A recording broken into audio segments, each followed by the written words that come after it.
How about now? Hey, there we are. Thank you, Celeste. Technical difficulties, as usual, especially right after Chris says Tim's the GOAT. That's when it happens. Thank you for letting me know that you can't hear me, though, because that's all a part of streaming, you know? You gotta... The technical difficulties are real. But let's go ahead and take a look. All right.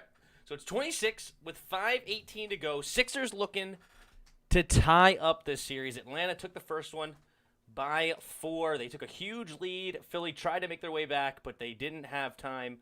Danny Green for 3. Bang! Big lead for the Sixers now.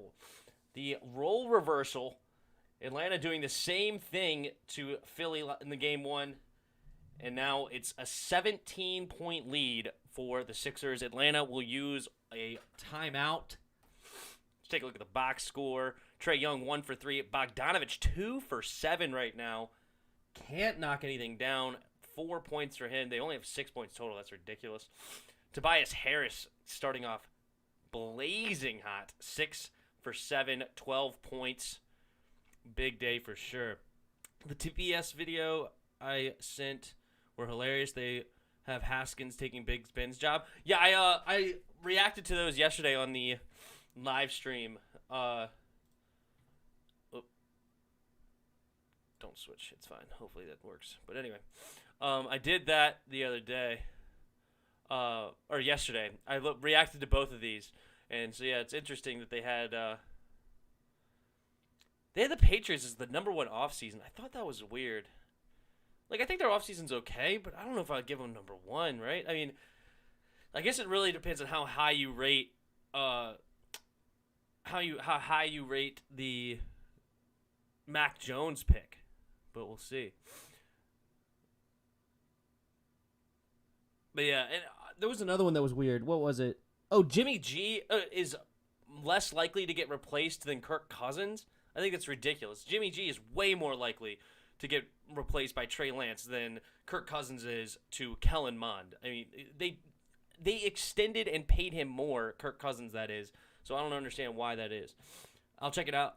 I'll check that out. Wait, the Patriots have the number 1 offseason? According to your TPS video you shared,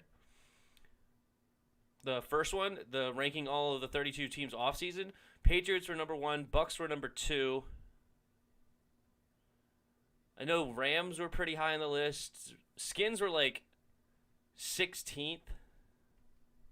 Like middle of the pack. I think 49ers were ahead of them, if I remember right. So, interesting. Yeah, Trey Lance is definitely going to replace Jimmy G. Yeah, and I'm pretty sure they had Jimmy G as the 9th most likely to get their quarterback job taken. Big Ben obviously was 10. And then Kirk Cousins was 8. And I'm like, no shot. Kirk Cousins is 10 on this list, if anybody's 10. If Kirk Cousins even should be on the list, he's like way less likely to get replaced. Somebody that could be odd that is more likely to get replaced is freaking Jared Goff. And they also rated the Lions really high. Not like really high, but way higher than I would have. Maybe like 19 or 18 for the Lions. And I like the trade for Matt Stafford to go get Jared Goff's huge contract I thought was bad. Not like terrible, but I don't know. I would put their offseason pretty low, especially considering the coach they hired I think is a little bit of a weirdo. But we're going to react to this today. I found this. This is Big Country. Somebody showed me Big Country, so I subscribed to him, and he posted this video. So I did not watch it other than the first like minute or so. Not even, probably the first 15 seconds, because I was like, you know what, I want to react to this on stream, see what he says. And see the arguments he lays out, and then maybe see what happens with that. What up, Dubs, man? A long time no talk. How you doing? Hope everything's good over there. Hope you're having some good times. I know that, hold up. Do this. I saw that you did your another unboxing video, so that's fun. I know you like doing those. I'm sure everybody's ready for the season to start to post a lot more content. All right, we're back in it. Kevin Huerter has it for Atlanta. The old Terp. I liked watching him back in the day when he was a Terp. And he gets a nice floater. he was probably one of the least likely to succeed. Not like least out of the starting 5, maybe not the least likely, but he was definitely not up there because he was on the team. I'm pretty sure with Trimble, with what was his name, Stone. What was it Diamond Stone or something? What was his name? I don't remember. The center. Both of those guys were like expected to have potential great careers, and I don't even think they're either one of them are in the league. But then Kevin Huerter now is in the league and starting on a playoff team, so that's pretty fun. He was always solid. Good all-around player. Could play defense. Good shooter. Not great at anything, but just solid, Good role player. But, all right, so 4 unanswered points for Atlanta to start after the timeout. So we're 23-10 now, 4:14 to go in the first quarter.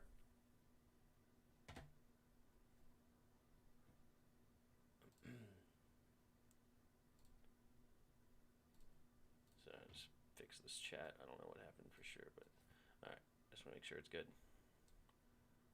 All right, so we're back in. Another 3-pointer for the Philly, putting him back up by 16. Kevin Huerter kicks it out, and a floater is no good. Embiid the rebound. All right, let's pull up the actual teams that we're looking at here.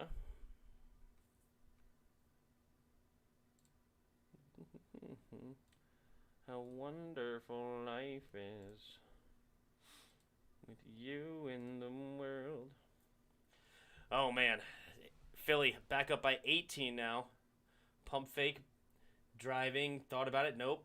And kicks out to Huerter. 3-pointer is good. There he is. Like to see it.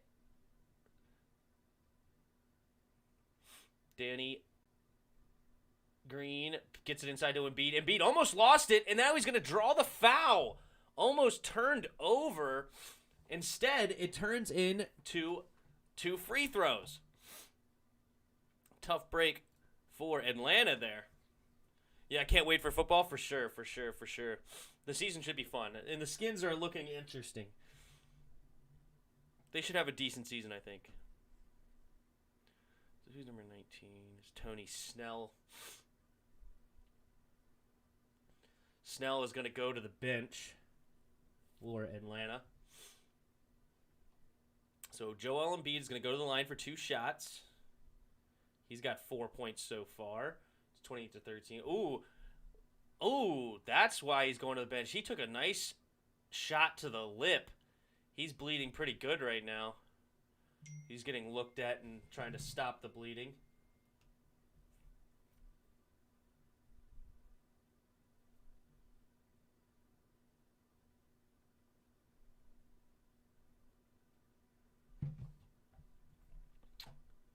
Yeah.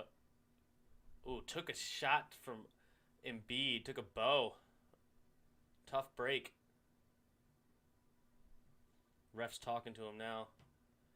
So Snell's going to go to the locker room. Hopefully it's not too bad where he needs stitches, but there was a lot of blood on that towel. I'll tell you that. Hopefully it stops bleeding soon enough so he can get back in the game for Atlanta. But for now, it was a missed call. Offensive foul on Embiid, and he gets the break. He got the loose ball, and he will go to the line for 2.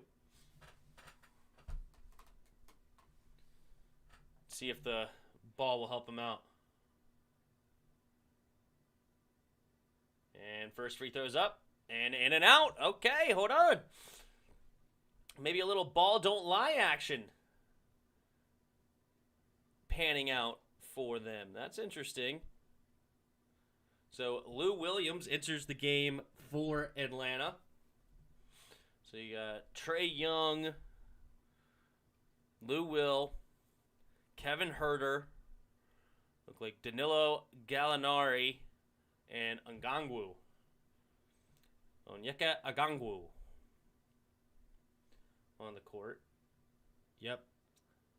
That is the lineup for the Hawks. Excuse me. Got Tybal. Looks like blocked by Ben Simmons. A long 3 attempt from Trae Young.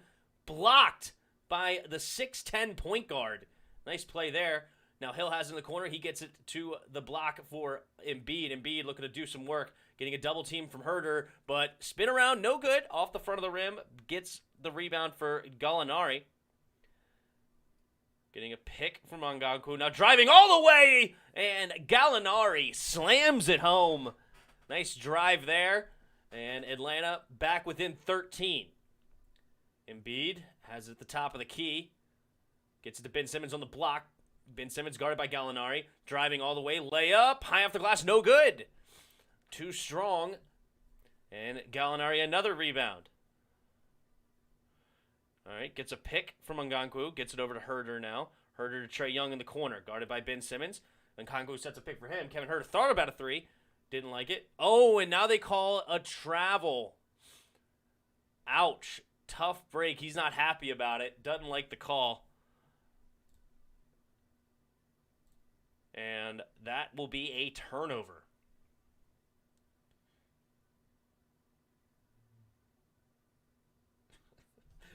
My buddy just texted me one of his fantasy baseball players hit a home run, but then got called out because he never touched first. What a doofus.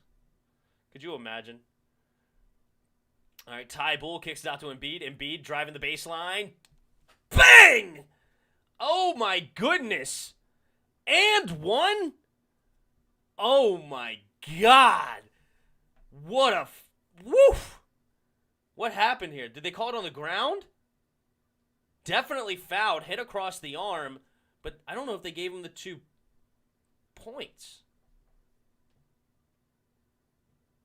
They didn't give him the 2 points? Did I miss something? Wasn't it already 28-16? Or 28-15? Maybe I missed it. Hold on. Let me go back. Yeah, it was already the 28-15. Why are they taking the 2 points away? He slammed it home.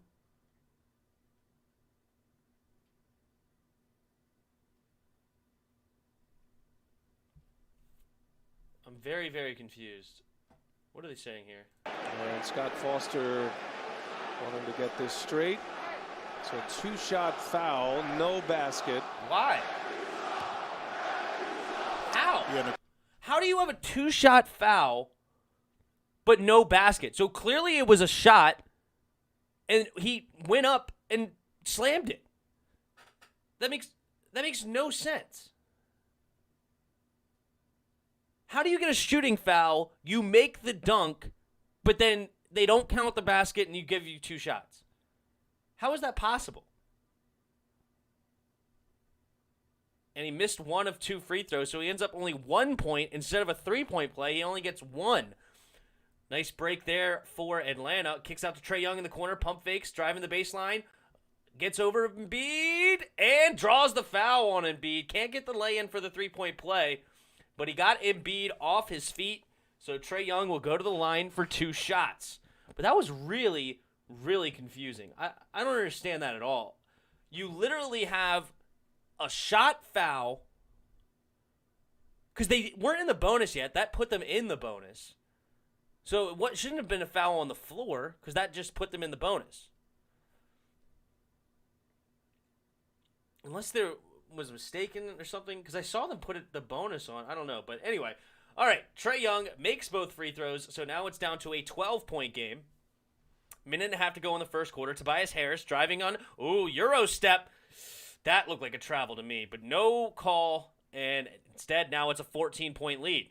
The refs are very odd right now. I feel like they're not having their best day. Good Gallinari 3, in and out, no good. Howard the rebound. So Philly's coming back the other way with a minute to go in the first quarter with a 14-point lead.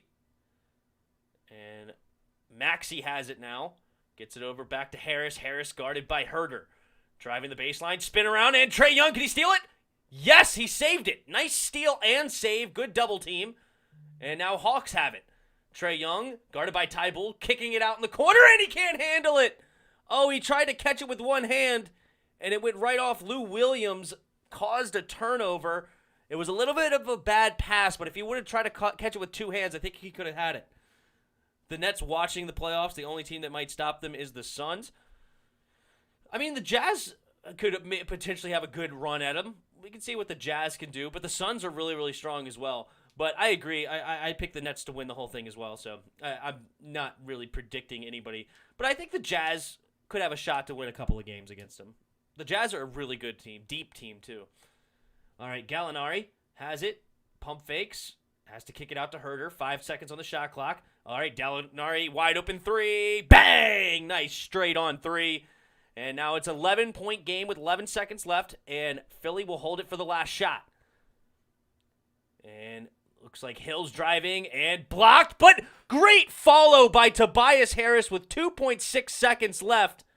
Gallinari half-court shot. No good off the backboard. But crazy layup attempt by Hill with two guys on him. Goes way high off the backboard. Doesn't hit the rim. But Tobias Harris follows his shot and gets the easy putback lay-in. Nice take there. Did you see Giannis trying to guard Kevin Durant? Oh, yeah, he was put on skates. Yeah, we were watching that game a little last night. I remember that. Yeah, he was all over the place. And then Kevin Durant ended up getting fouled and won 2-point jumper. Yeah, I saw it. So into the first quarter, Philly up 13, 33-20. And this is rare. Right now, at the end of the first quarter, the bench has more points, the same amount of points as the starters. Trae Young has 4, Bogdanovich has 4, and Capella has 2. Meanwhile, Gallinari and Herter have 5 apiece, so we have 10 points for each. And on the other end, Philly has no bench points, but Tobias Harris, 8 for 9 from the field, has 16 points. He's 8 for 8 inside the arc. So great job getting to the basket so far for Tobias Harris. And they also have 3 guys with 5 points apiece: Danny Green, Joel Embiid, and Seth Curry. Seth Curry missed a free throw. Very rare. The only reason the Suns got this far is because Trae Young. What? Do you mean Hawks? Because Trae Young's not on the Suns. Unless you're talking about Devin Booker or CP3. One of the two, I don't know. Tim, would you be happy if Damian Lillard wanted to go to Washington? Yeah, I love Dame. I think Dame would be a good addition here. I really do. I think Dame would be really nice. But at the same time, I don't really see, our biggest problem, though, is having lack of a true big man that could play both ways. I like Gafford as a bench big man, comes off the bench, works hard, great athleticism. Not the tallest guy in the world. I think he's probably like 6'9", 6'10", but he has really good athleticism. So I like Gafford. But Gafford being your starter is a problem, and Alex Lynn being your starter is a problem. And then I don't even like the other guy. What was his name? Bonga or whatever. And I think there's one more. Bryant, maybe? Thomas Bryant. None of those guys excite me as a big man. So our true need is a big man. But if we were able to get Dame Lillard and maybe Kristaps Porzingis, now that could be really interesting. That could be a fun duo. And then if somehow we can hang on to Beal in that discussion, and I don't think anybody would want Russell Westbrook. So if we held on to Russell Westbrook, Beal, and added Dame Lillard and Kristaps Porzingis, that's a squad that could go deep. That's a really good squad. They probably still can't compete with the Nets, but that's a squad that could go to the Eastern Conference Finals, though. What would you give up for Karl Anthony Towns? Karl Anthony Towns isn't a nice athletic big man as well. Obviously way better than anything we have. What would I give up? If we were able to get our hands on Dame Lillard, I'd probably give up quite a bit for Karl Anthony Towns. A couple of first-rounders or something like that, because at that point we actually have a team that could compete. So go to sell out and go from there. Russ going to have to sit on the bench? I mean, and probably not. I mean, you could go Russ, Beal, Lillard as your backcourt rather, and then your front court could be Kristaps Porzingis or Karl Anthony Towns, whichever one you get, and Rui Hachimura as your power forward. Gallinari fade away, good off one leg. 33-22 now, 11:30 to go in the second quarter, just getting started. Trae Young on the bench getting his well-deserved rest. Well deserved, not because of what he's done in this game, but he's done a lot for this team. All right, Hill guarded by. Actually, who was that guarded by? Couldn't even tell. Thing's a little blurry. Oh well. Lou Williams coming the other way, driving, and is he going to get the foul? Yes, but no, they do not. They call it on the ground, so not a 3-point or not a shot attempt.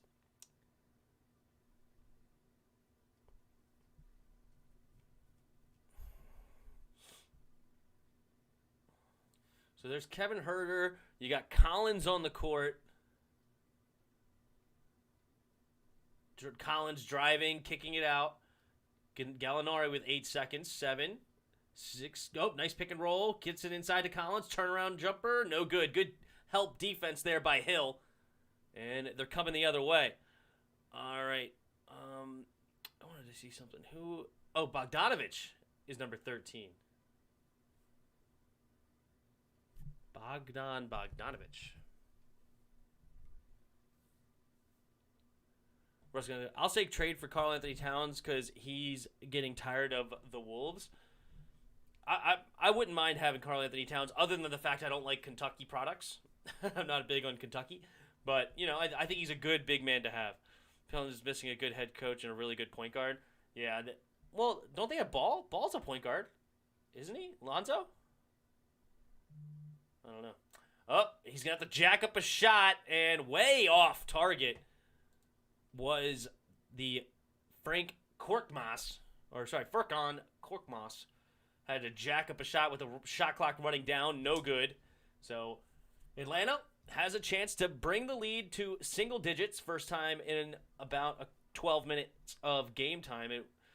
Big lead to start off this game for the Sixers. Trying to eat into it are the Hawks. Gallinari guarded by Maxey. He's step back 3 is good.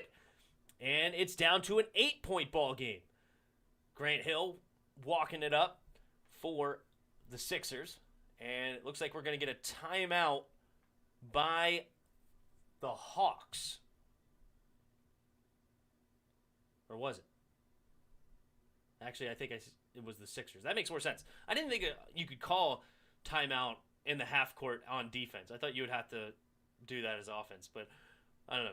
It's weird because the Sixers, all the bench warm-ups are red right now, so it was like hard for me to tell, wait, is that the Hawks red or is that the Sixers red? But it was the Sixers red. I don't think Ball fits their scheme. I don't know. Lonzo is decent, but he's not going to get us to that high level. I don't know. I think you might be a little harsh on him. Zion and Ingram is playing good. However, we lack play in our assists. But, well, the problem with, I like Zion.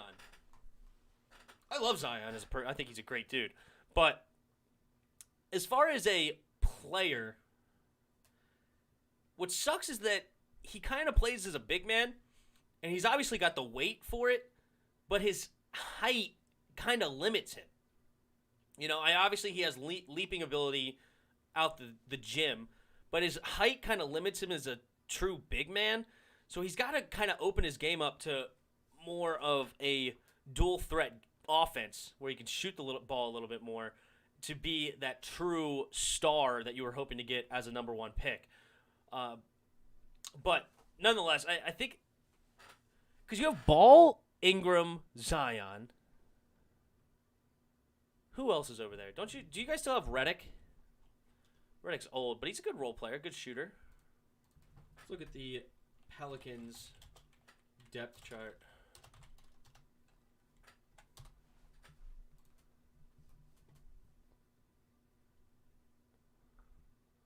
No, you don't have Redick. Where did Redick go? I'm not sure. But Steven Adams, I mean, he's not... I don't know.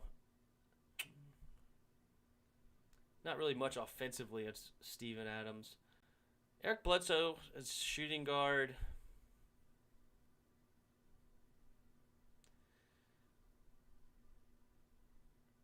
Yeah, to me,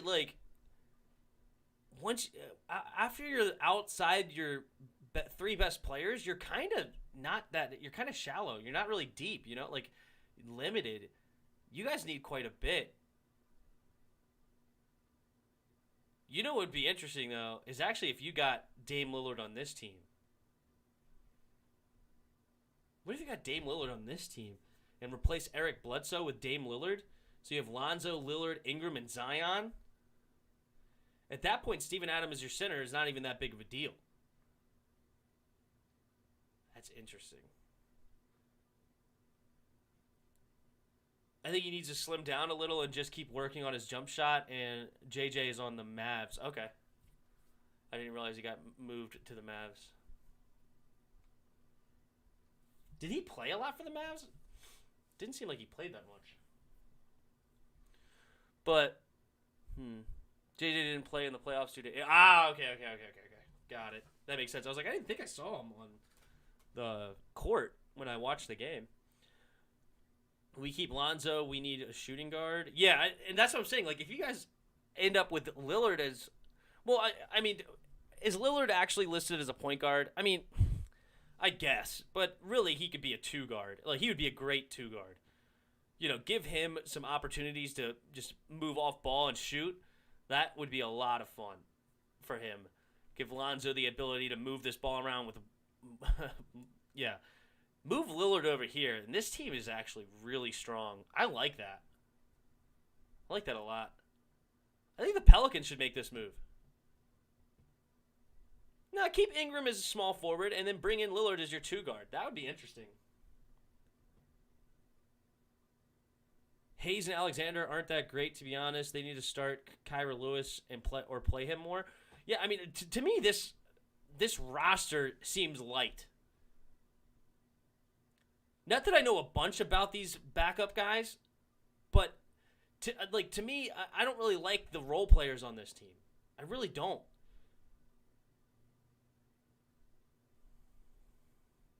I just watched the video. TPS has lost their mind.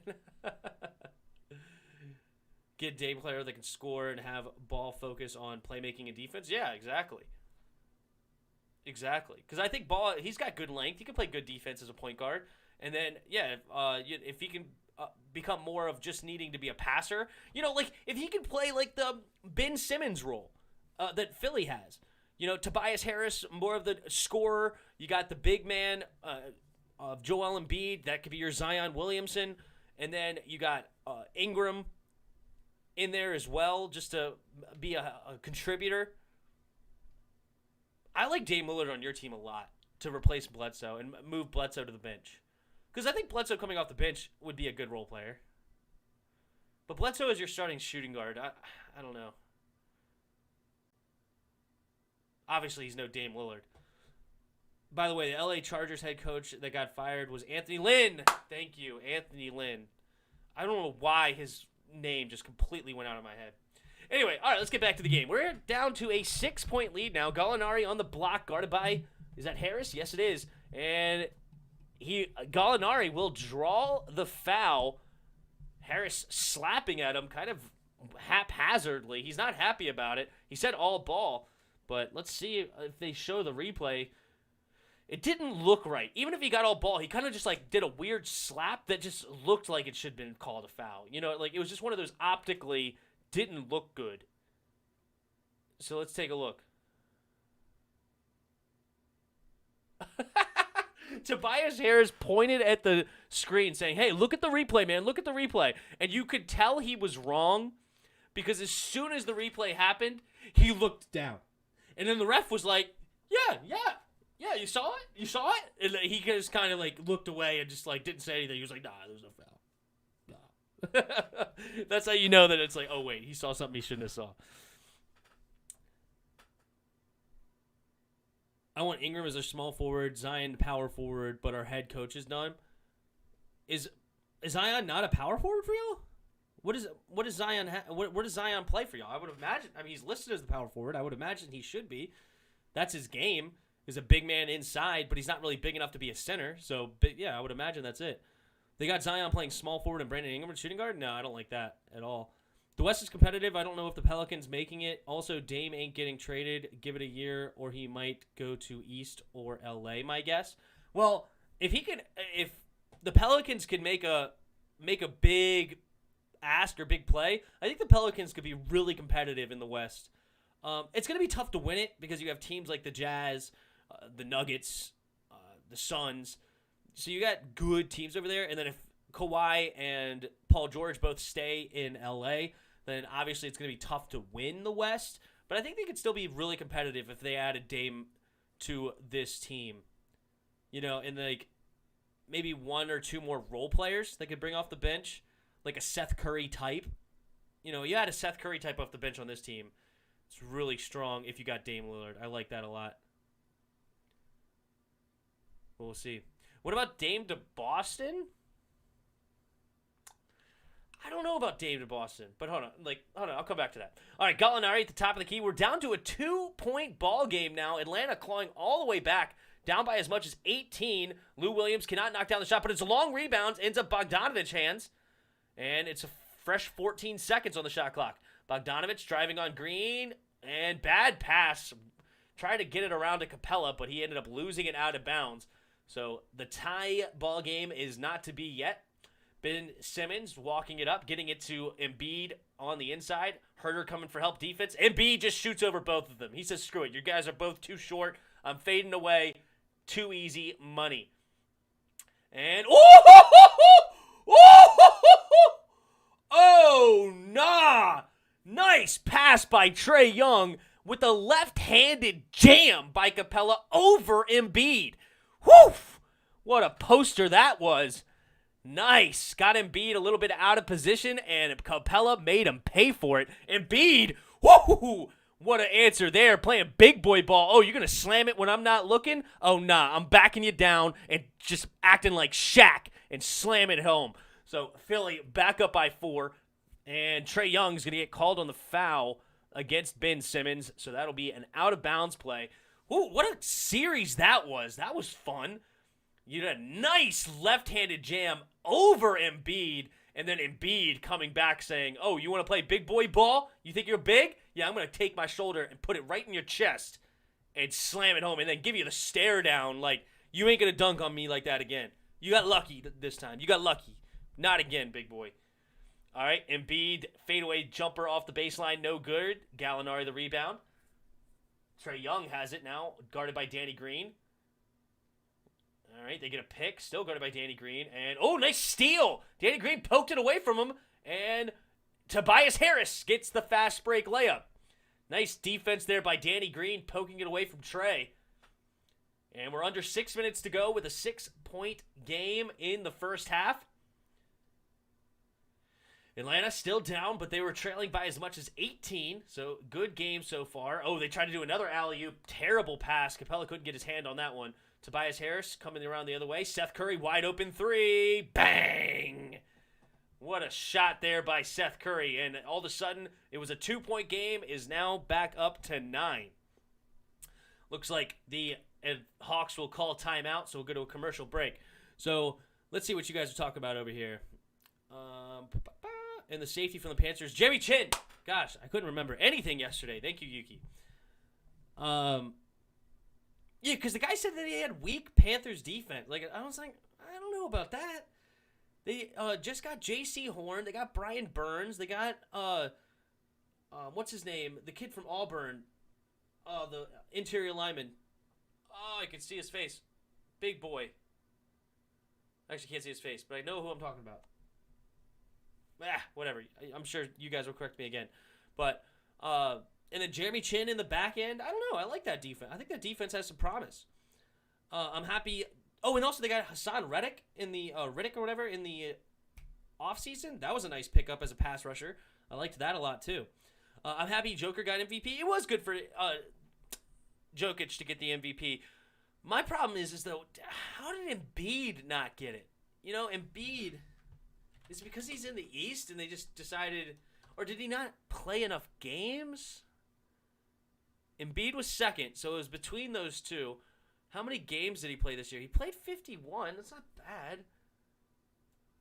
He averaged 28 and a half, 10 rebounds, 3 assists. You know what? I guess it's the assists that put the Joker over the edge.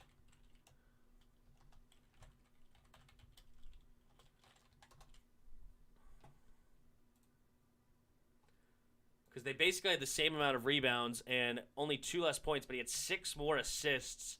And what was the record of... And he played 72 games, so he played 21 more games. Or he played the whole season, for that matter. So you know what? I actually do agree with Jokic being the MVP. He played the whole season. Derek Brown, thank you. Derek Brown. I want the Hawks to win this series. I'm rooting for the Sixers. I picked them in 6, so I hope Anthony Lynch is coaching for the Lions. Is he the defensive coach there? That should help the Lions. I think he was a defensive coach. I could be wrong, though. The Panthers should have gotten a top 5 spot for offseason. Yeah, I would agree for the offseason because that draft was great. The only pick I didn't really like was Raduns, but they had a really nice draft. They ended up getting Deontay Brown, J.C. Horn. Who else did they get in that draft? There was a couple of players that I liked that they got, and I don't remember off the top of my head, but they were pretty good. Oh, he was an offensive coach. Apologies. Oh, I guess that makes sense why Herbert had such a good year. That makes sense. Nuggets, Clippers, Warriors, Jazz, Lakers, Trailblazers, Mavericks, Suns are making the playoffs next year. My prediction for the West. Yeah, but if Dame ended up going to the Pelicans, then the Pelicans would make it instead of the Trailblazers. Plus, when Jamal Murray tore his ACL, the Nuggets are still winning games, and Joker was putting up great numbers. True. Great point.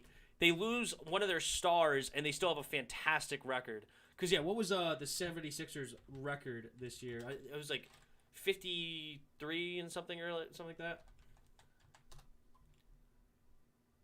Oh, they ended up not even with 50 wins. It was 49 wins. And then Denver had over 50, I think.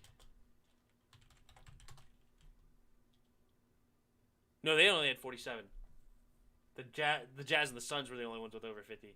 So they had a lower record, but he played 72 games. They lost his star player, and he's still doing great. He played way more games. He had more assists, while almost as many points. So, yeah, I think that he earned it for sure. I don't have any disputes there. My vote would have initially gone to Embiid, but looking more into it, I have to agree. Joker earned it. Bogdanovich kicks out to Trae Young. Now it's Collins in the corner. And he's going to not get it off. Oh, no, he lost track of the shot clock, and it's going to be a 24-second violation turnover.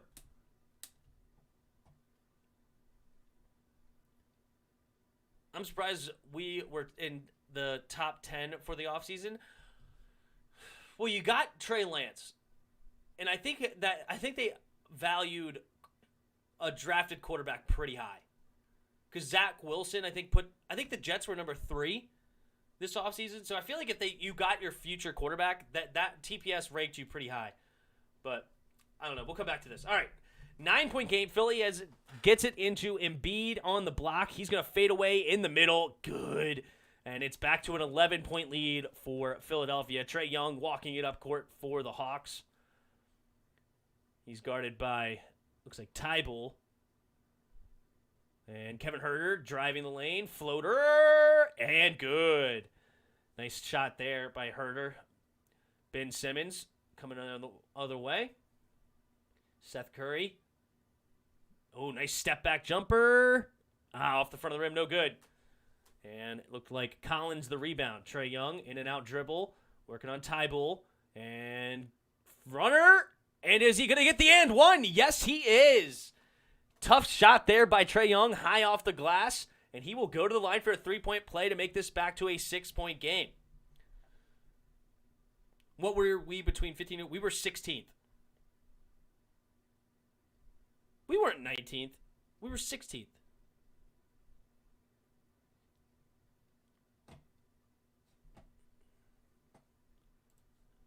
I swear he said we were 16th.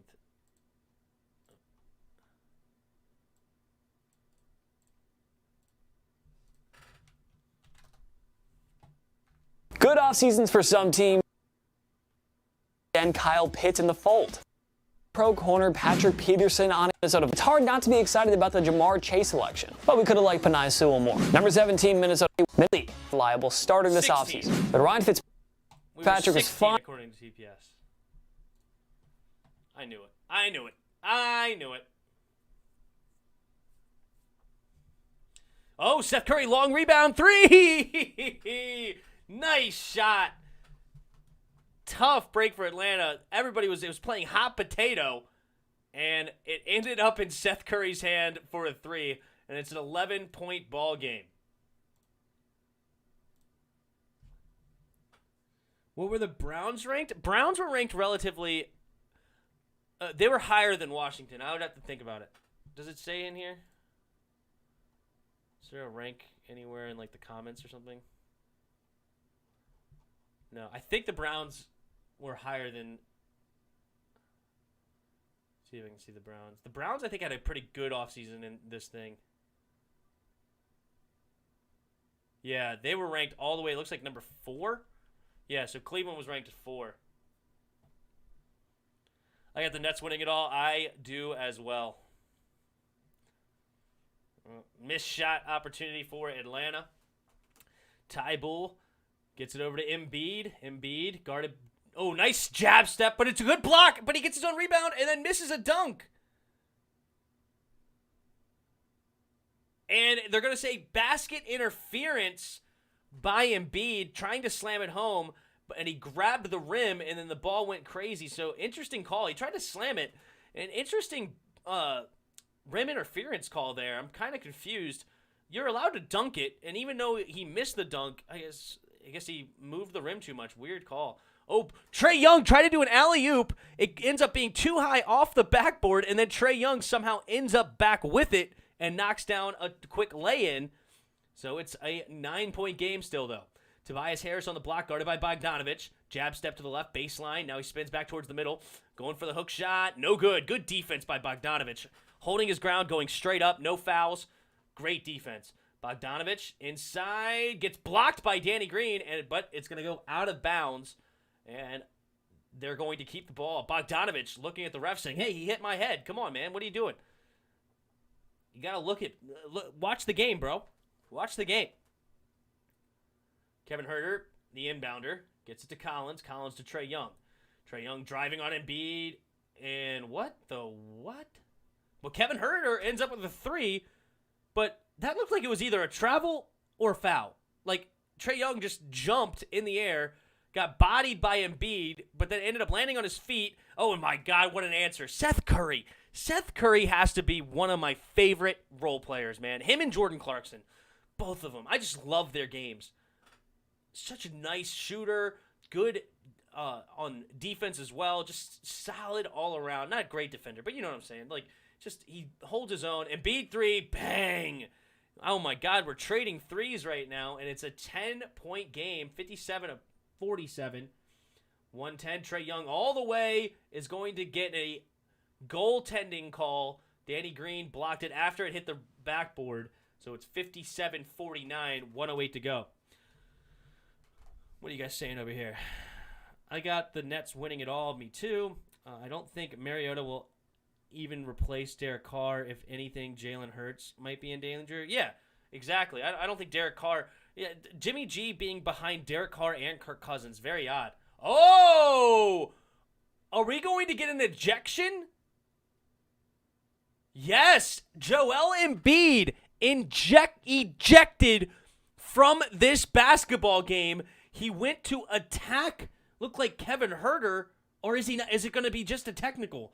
He definitely swung. Let's take a look at this. It may have been against Gallinari, actually. Ooh, tough foul. Yeah, good offensive charge. Oh, Gallinari was just getting up. And Joel Embiid. Oh, man, that's tough. Embiid ends up running into Gallinari when Collins is helping Gallinari up.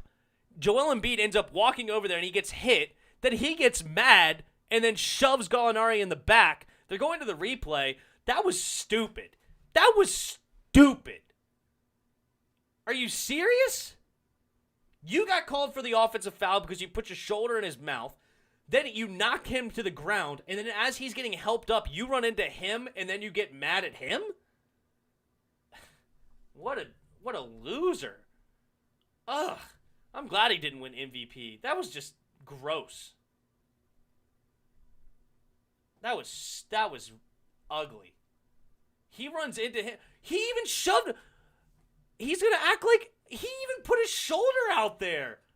The whole thing was stupid. What are they gonna say? But I understand that Scott knows the temperament of these players in the playoffs and would not be that quick to the whistle to call a back-to-back technical foul. Yeah, regular season, that's probably automatic exactly. right there. Exactly.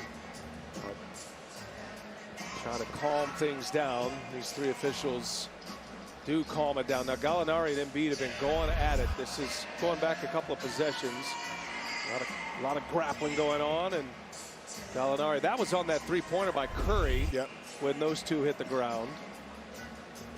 Physical basketball. I mean, I like physical basketball when you maintain your discipline. I mean, I understand they're battling it out, but that was ridiculous. So Embiid will sit and down. I'm not opposed to like going after somebody if somebody does you wrong. But that was just you put your shoulder into his mouth, knock him on the ground.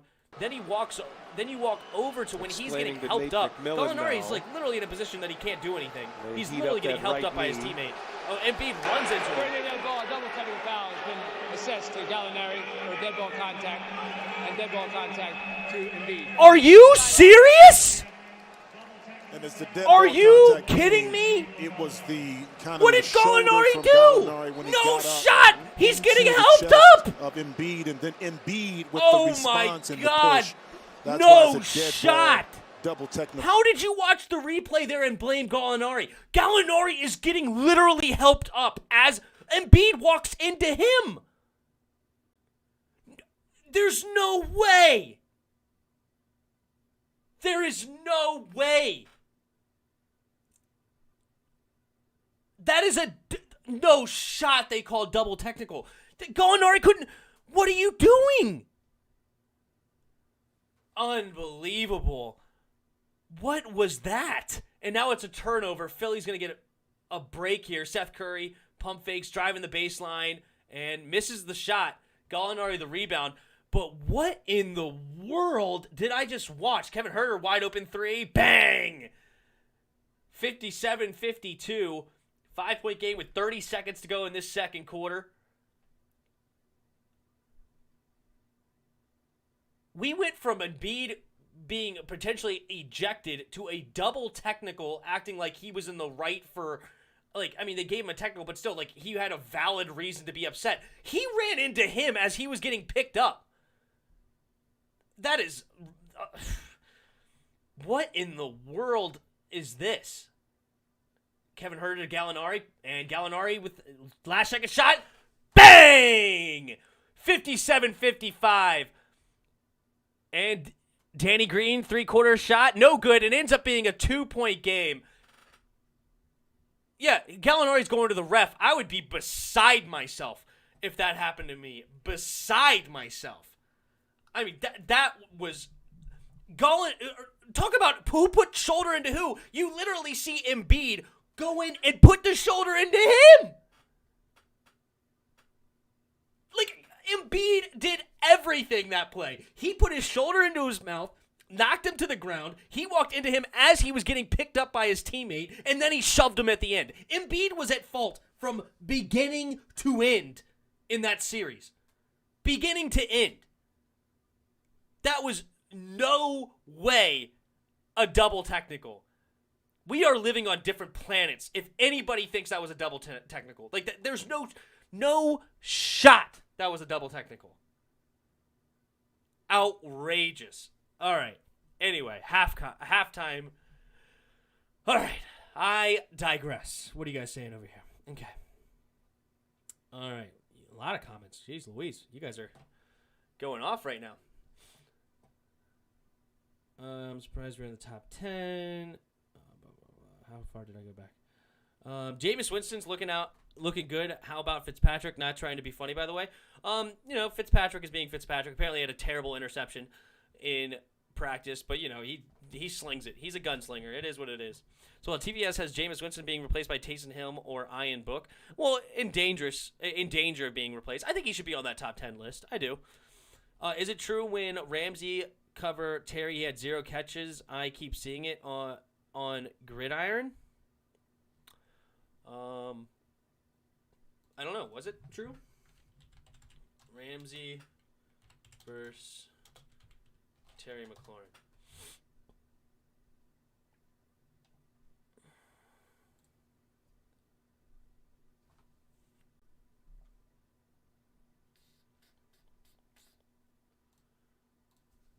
Results.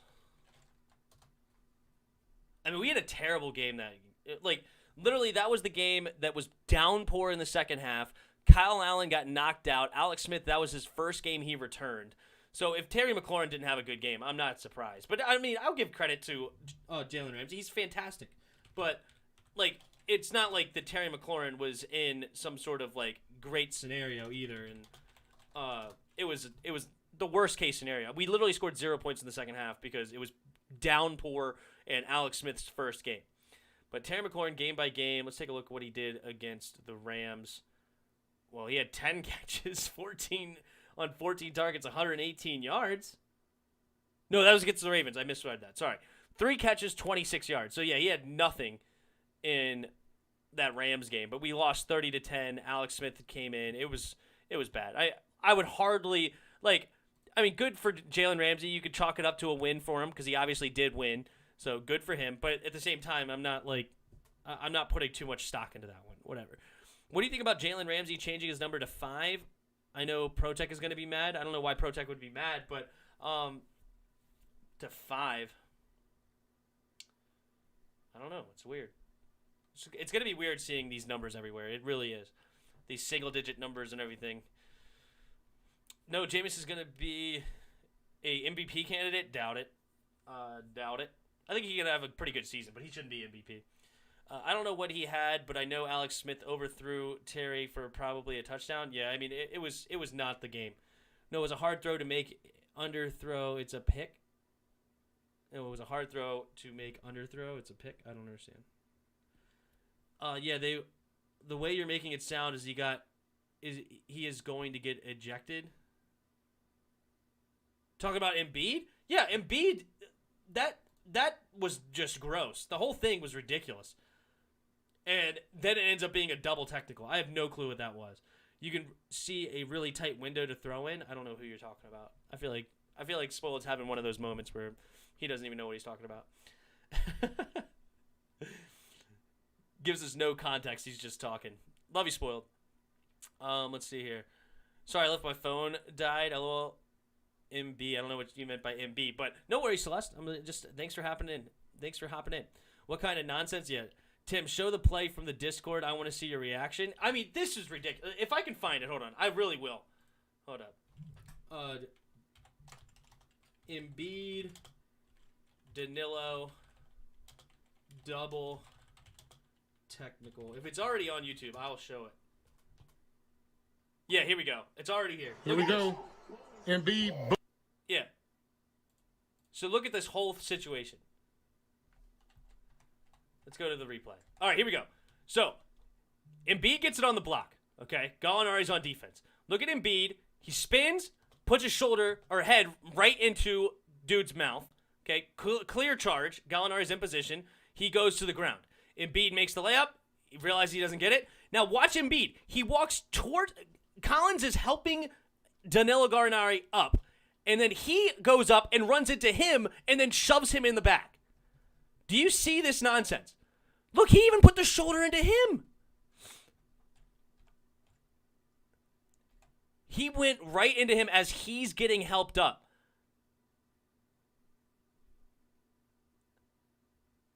And then he's going to get a technical foul. Embiid walked right at him. I don't know. I think that was just stupid. He fouled him, comes in, walks right to where he's getting helped up, puts his shoulder into him, and then shoves him. I mean, they really going to call it to Gallinari because he went straight up? And they say, like, Embiid, watch where you're going. He's getting helped up. I mean, am I crazy? Am I crazy? Embiid was diabolical for that. I can hear the Thriller laugh. I mean, that was stupid. And I might even get freaking demonetized for showing that, but still, whatever. I was talking about the play where Alex Smith overthrown Terry against the Rams. Okay.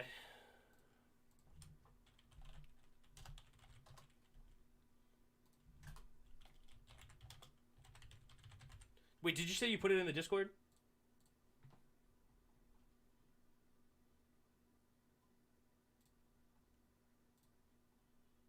No. No, you didn't. No, you didn't. I don't know if this is going to be here, but... You know what? How about this? Every Alex Smith throw in 2020.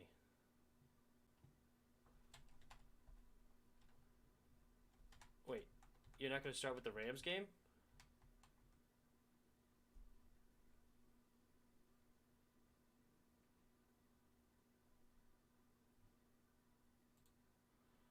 Okay, well, this video lied.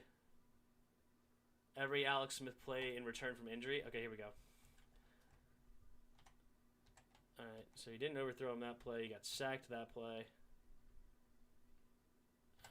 Underthrow, throw underneath.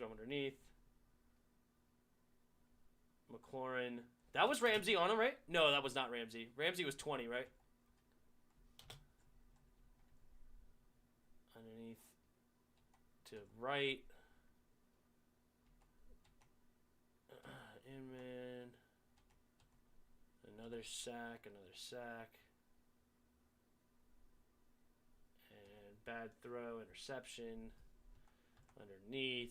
See, it's a torrential downpour. You can see that it's just faded in here.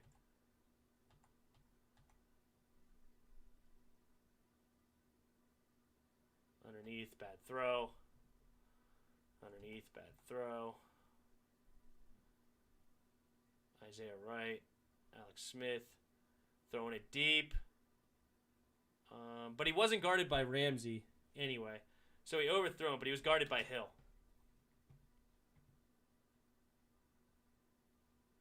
It's in general? I didn't see it. Oh, here we go.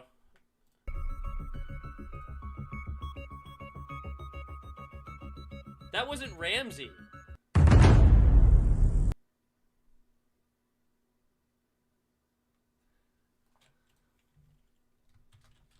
That wasn't Ramsey.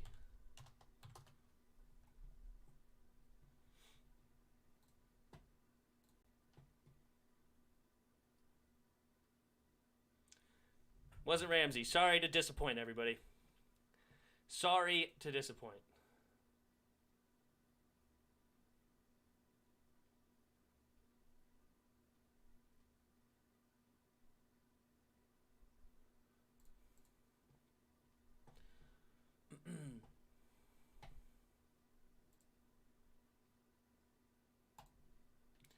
Yeah, I said that too, but Chris is a different breed.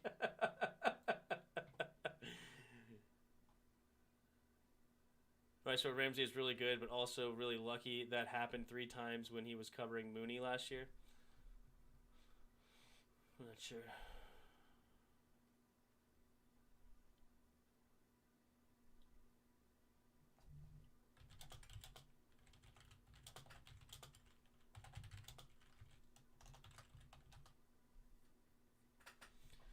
Sorry to disappoint. I love my boy Terry. We are going to react to videos of it later. He's like trying to argue top 5 receivers with him. It's like trying to... Yes, Chris has never had a strong opinion in his life, okay? He's very down to earth, chill. You know, he's really easygoing actually. If you just want to talk to him, have a good easy conversation, it's really not that bit difficult. So, if you're really having problems with him, it's yours. It's your fault.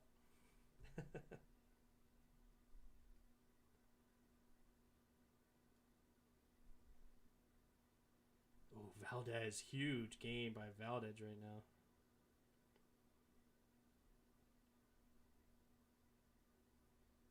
having himself a date. Ramirez with a 4-run shot. Did he hit a grand slam? My man Ramirez hit a grand slam. Let's go. Let's go. A couple other guys having decent days. There you go. What up, Angel? Close game? Yeah, it's a really good game. Atlanta clawed their way back. They were down by 18 in the early in the second quarter, I believe. If we go to the game flow. No, it was in the first quarter. They were down 28-10, and they're clawed their way back, and now within 2. So, anybody's game. I don't know if you watch soccer, but the USA were playing Mexico in the CONCACAF final, and Mexico fans were throwing trash on the field, especially to the USA players. Disgraceful. Ugh, that does suck. That sucks. But no, I do not watch soccer. Soccer, in my opinion, has to be the most boring sport to watch there is. Has to be the number one sport boring. I don't think it's slow paced. They pass backwards. It seems like 50% of the time they're going backwards. It's just the ball does. It's such a long field, and the ball feels like it's moving at 2 miles an hour. The final score will end up being 1-0 or 2-0 or something, or 2-1, and you're just like 90 minutes for what? It's not like, at least hockey, they'll end up 2-1, but there's a lot of hitting. There's fast pace. The puck's going all over the place. Like, even though I don't think hockey's extremely interesting, but it's night and day. I think soccer is one of the most boring sports out there. It's somehow the most popular sport ever, but it's the most popular sport in the world, but I just think it's so boring to watch. Now, soccer highlights are fun, but it takes so long to get to a highlight that it's so boring. Both baseball and soccer are boring. I agree. Baseball is not the most exciting sport. I have gotten a little bit more interested into it because of I'm playing fantasy baseball, so it's got me a little bit more interested. And also, it's a slow sport, but it's a very technical sport.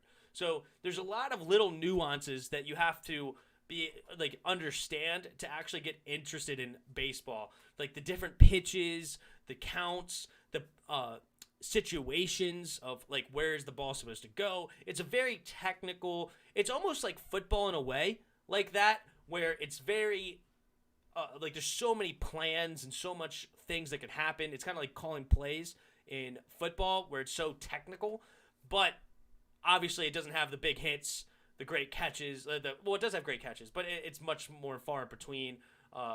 And football is just the best spectator sport there is. But it's still what sucks is that when you have a good game in baseball, as far as like a pitching duel, it's boring to the viewer because you're not seeing home runs, you're not seeing interesting hits, you're just seeing a bunch of pitches that, if you're into it, are awesome and very interesting. But if you're not, a casual fan is going to be much less interested when 2 pitchers are at the top of their game.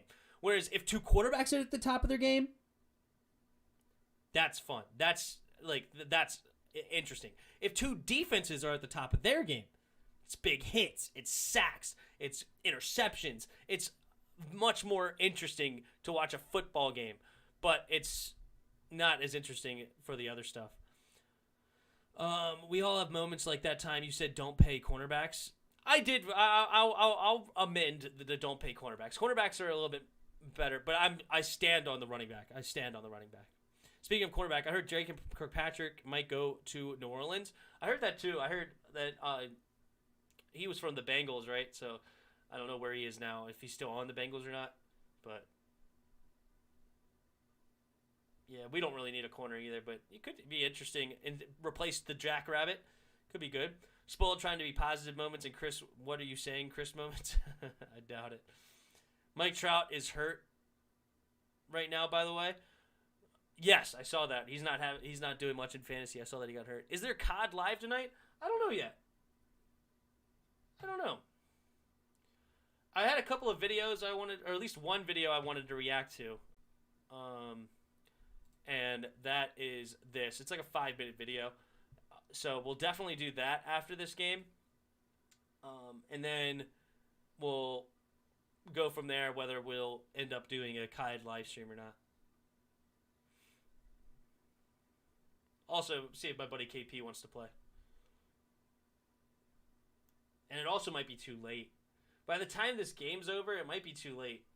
Because I want to get off around 11. Because I do have work again in the morning. So this game might not end until 10:30. So yeah, there's not going to be any live tomorrow. Are you going live tomorrow for the Suns game? What time is the Suns game? Today's June 8th. What time is the Suns game? But we're back at this one. Trae Young driving, kicks it out to Bogdanovich. And it's stolen by Tobias Harris. Bogdanovich looking for Collins in the corner. Couldn't get there. Embiid traveling. And nice running of the court by Embiid. Gets the left-handed lay-in. Nice attack there. Bogdanovich. Air ball 3. It must have been blocked. But Collins the rebound and gets the lay-in. So it remains a 2-point game right now. All right, let's go NBA. Let's go to 9:30. You know what? That could be a fun game to watch. We will watch it. I'll take a little bit longer nap tomorrow, and we'll stay up later and do that tomorrow. We'll do the Nuggets Suns tomorrow. That'd be fun. 200 likes next vid. Tim will do a Star Wars Fallen Order walkthrough. There you go. That'll be fun. That would be fun.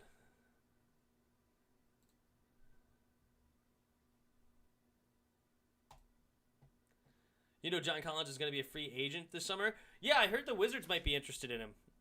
I don't necessarily know how good he is, but I did hear that he's going to be the Wizards may show some interest. Capella inside, gets the lay-in, and the Hawks finally made their way all the way back to tie it up.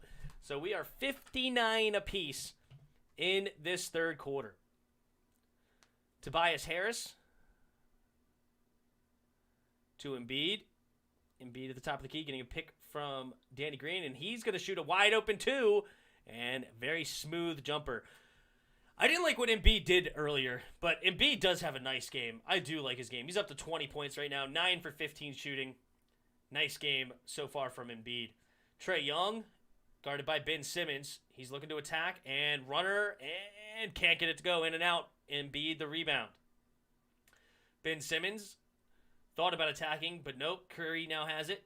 He's inside, and he runs it with 3 defenders around him. Curry finds a way to get a lay-in. Gotta love that, man. I like the Curry brothers, man. I like their games. I don't know. Obviously, Curry's better, or Steph, I should say, is better, but both games are very fun to watch. And, wide open 3 is way off there by Solomon Hill. Way off on the air ball. And Danny Green misses a 3 as well. So now it's Bogdanovich bringing it up for the Hawks. Keep wanting to say the Falcons.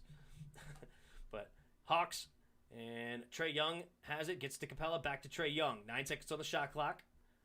Guarded by Tobias Harris. Crossover. Driving. And left-handed. Trying to get it. And, oh my gosh. He tried to do an alley-oop to Capella. Capella wasn't ready for it. Ends up getting it. Then he airballs a reverse layup. And now Steph Curry on the other end makes a 3. Steph Curry, what is he up to already? He has 19 points. What a great player he is. 7 for 11 shooting, 5 for 5 from three-point land. It is in their blood to shoot the 3. And it looks like it's going to be a foul against Trae Young. I don't know who fouled Trae Young, but Trae Young is either going to go to the line for 3 shots or it's going to be on the floor. I haven't quite seen it yet, but he did get fouled.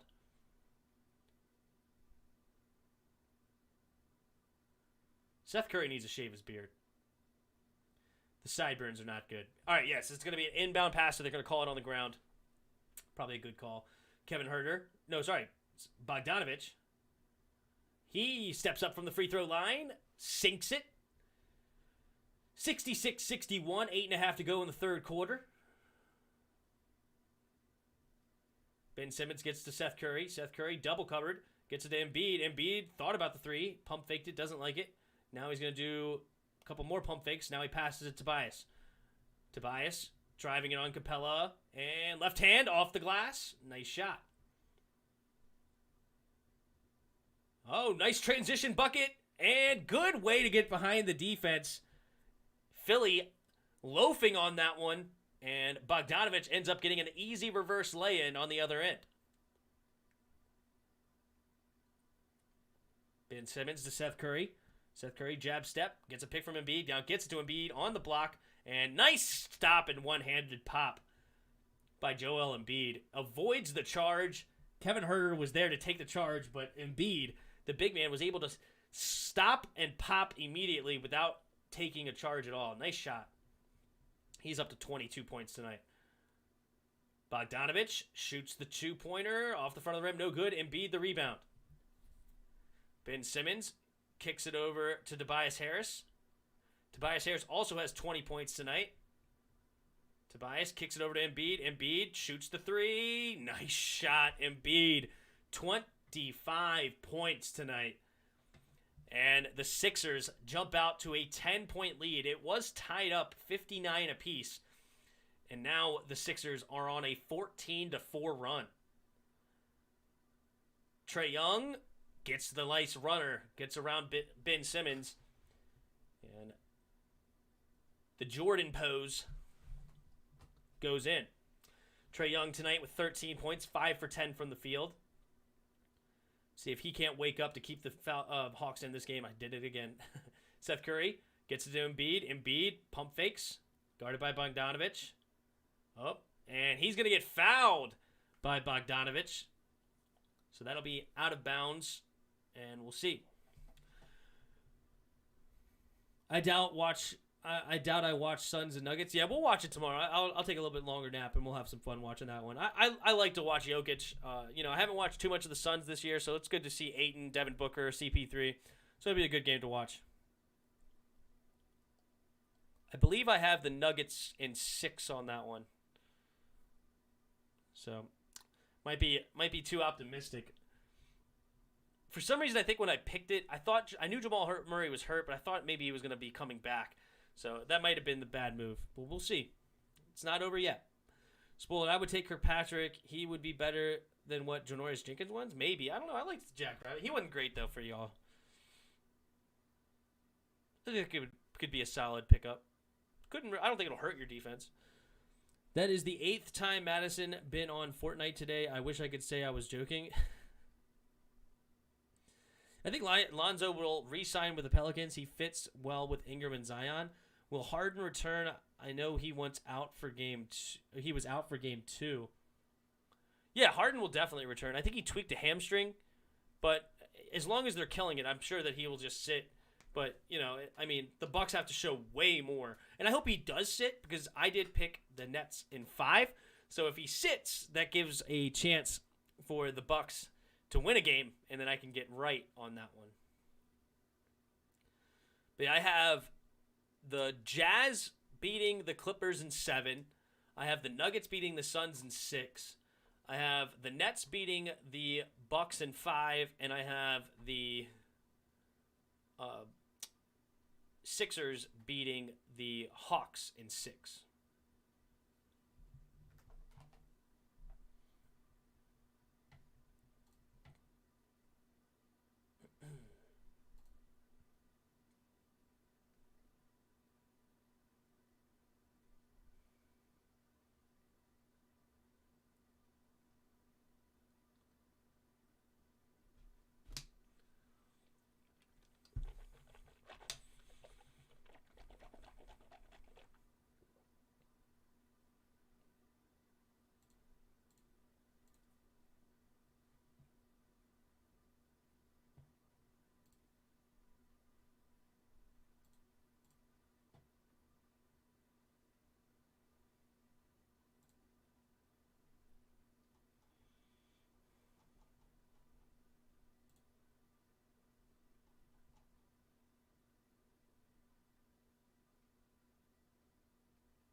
have some fun playing a little poker while we call the game.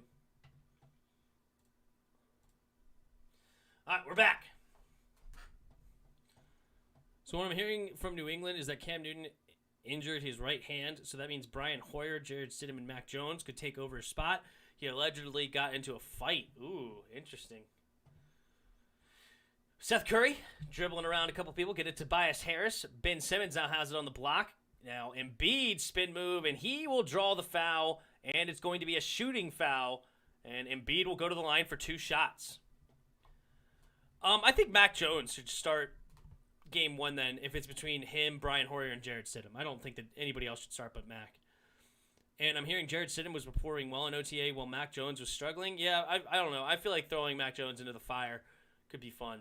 But Brian Hoyer and Jared Stidham ain't going to do jack squat.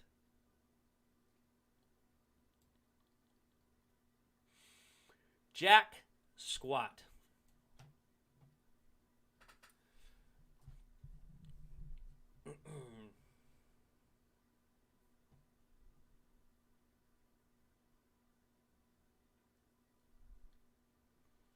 Jared Stidham was performing well, Heller. I don't know. We'll see. Not big on Mr. Stidham. Studham.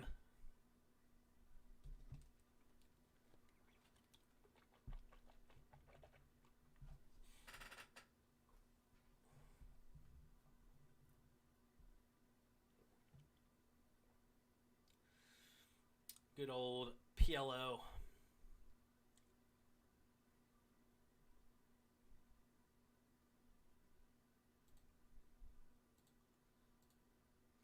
Pair of 9s, Jack 7, so we got some straight possibilities. Unfortunately, we don't have no flush. But we'll see. Pocket 9s is interesting. Not a great hand, but... Secret to poker is never limp in. You always want to raise or you want to fold. Unless somebody already raised, then you can call. But don't just call the big blind.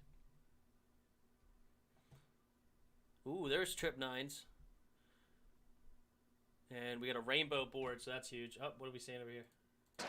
So what happens is when you have a coach, back to you and Steph's comment on pace, I think a lot of coaches, we're going to get the 2 shots. Foul team occurred prior to that. Coach that has kind of a young team, especially young players in key positions, they want to slow it down at times so they can. Mac Jones is a bust, I agree. I'm surprised Belichick is keeping Brian Hoyer and Stidham. Well, I mean, you want to keep him just... All right, I'm going to go all in. I have a full house. I mean, if he has Queen 7 or Queen 9, good for him. He does have a Queen... Ah! Oh, good. I ended up beating him even though... Because he had less money, so I ended up getting some of my money back. But he hit the full house on the last card. Lucky dog. Sucked out on me. All right, Embiid makes both free throws, so it's a 10-point game, 75-65, 6:15 to go in the third quarter. Trae Young walking it up. Gets over to Kevin Huerter. Kevin Huerter is going to get a pick from Capella, guarded tough by Seth Curry. Gets around him, though. Baseline, and 1. Kevin Huerter drawing a foul from Seth Curry and making the bucket, so he can make it a 3-point play here.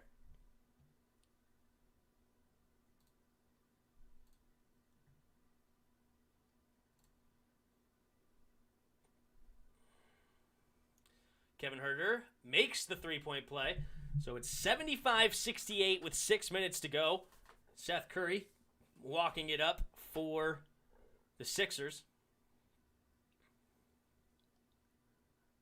Tobias Harris back to Seth. Seth looking to get it inside to Embiid. He does.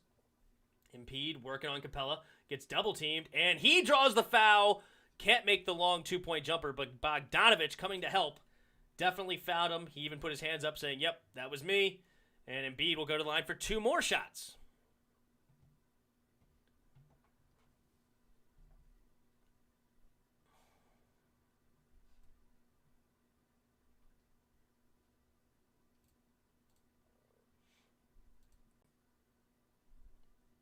Makes the first one, so it's an 8-point game.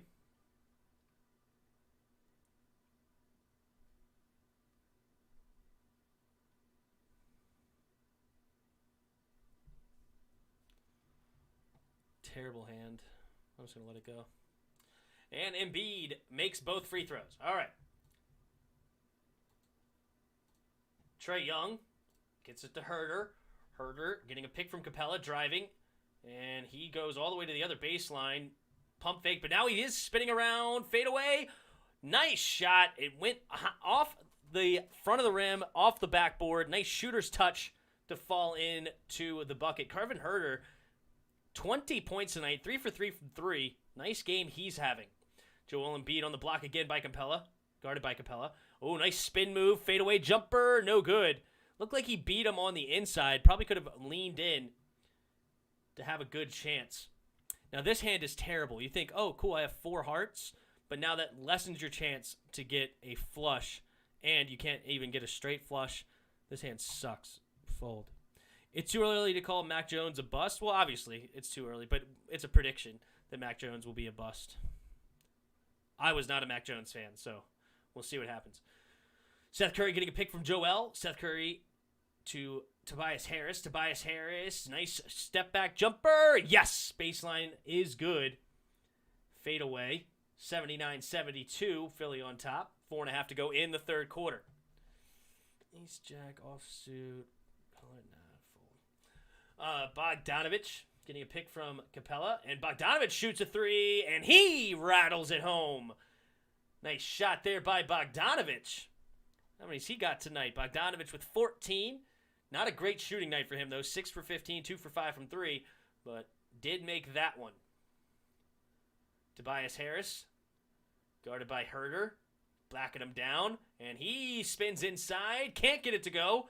And the rebound ends up in Capella's hands. Trae Young comes back for it. Kicks it ahead to Bogdanovich. Another 3. Bang! And Bogdanovich is feeling himself now with back-to-back 3s to make this a 1-point ball game.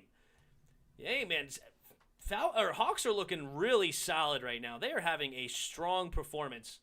Got to appreciate that. Good game from him so far. Oh, my God, my phone died again. LOL, you got to plug it in, bro. Plug it in. Plug it in, plug it in. So we got another commercial break. So it's 79-78. Sixers on top. 3:46 to go in the third quarter. Kevin Herter has 20 points off the bench. 8 for 8 from the field, including 3 for 3 from downtown. Embiid, 11 for 18 from the field. 2 for 3 from 3. 29 points on the night with 9 rebounds. So solid performance out of Embiid. Seth Curry also 5 for 5 from 3 with 19 points. Tobias Harris with 22. And they're pretty much adding up for all of the scoring for the 76ers. I'll call it ace king of clubs is nice. The 2-6 is nothing, but and it's not high-low. But whatever. Ace king suited. We'll ride with it, see what we can get. Terrible. We'll just check fold that. Terrible flop for us. I know we got a pair of 6s, but I'm sure somebody in all these cards has a 7 or maybe even a pocket pair higher than 6s, so that's no good. Okay, now we got aces and 7s. Everybody checked. Somebody's slow playing it. We got aces and 7s with a king kicker.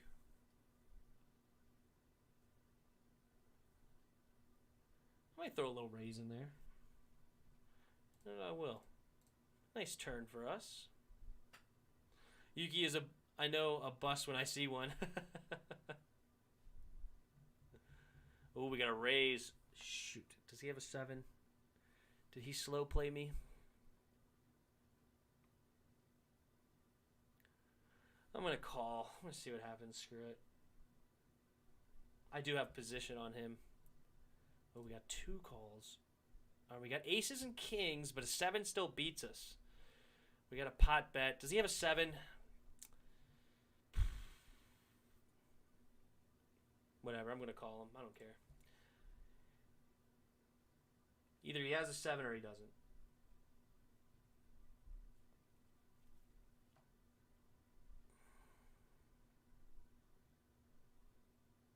I don't even care if this guy calls or not. Does he have a 7? Yep. Slow play to 7. Good hand.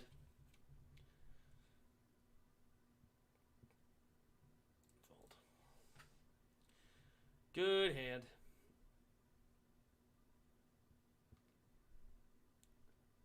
They're plugged in. LOL, I'm dumb.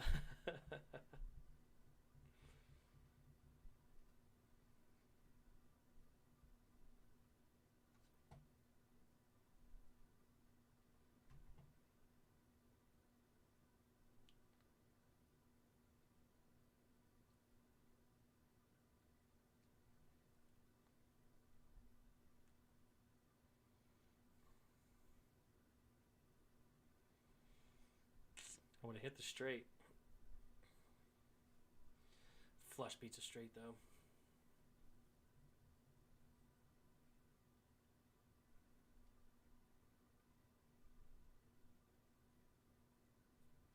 All right, we're back in it. Ben Simmons gets it to Seth Curry, and Seth Curry shoots another three, and he misses one. So Atlanta has an opportunity to take their first lead of the game, I believe, unless they had a lead like 2-0, but haven't had a lead all the way since the beginning of the game.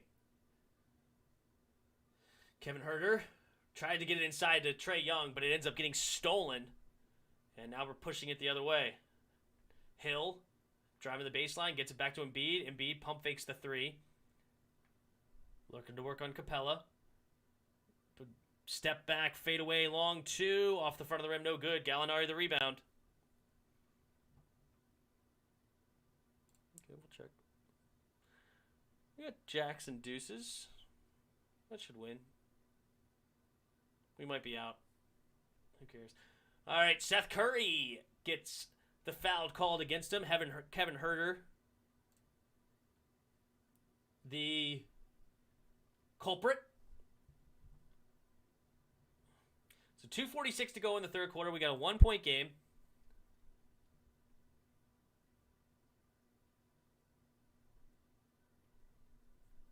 And the Sixers will take the ball out.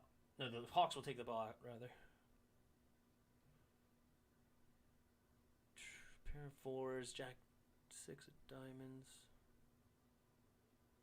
What are you guys playing? This is called Pot Limit Omaha. So you get 4 cards, but you can only use 2 of them. Trae Young draws the foul, leaned into Tybal. Tybal sent that shot flying, but Trae Young will go to the line for 2 shots to give the Hawks their first lead of the game. But yeah, this is called Pot Limit Omaha. So you can only bet as much as the pot, but this is the big blind, so it's 50 to 100. So you can only raise as much as the pot total. I'm going to give it a call. We got pair of fours, jack 6 of diamonds. We got a little bit of something, but not a great hand. But it's worth the call, I think. And that was a bad flop. Bad flop for us. So you can only ever use 2 cards. Okay, so you can't use 3 of them or 4 of them or anything like that. So you only get the access to 2, but you could use any combination of 2. So if there's a best combination, then that works. See, like 3 diamonds is not good because that doesn't help you get the flush.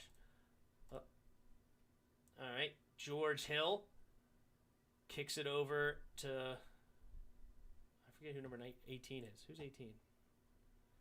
Shake Milton is in the game. Hill drove the baseline, and he draws a foul off of Huerter, and it'll be an inbound pass. Who am I playing with? I'm playing with randoms.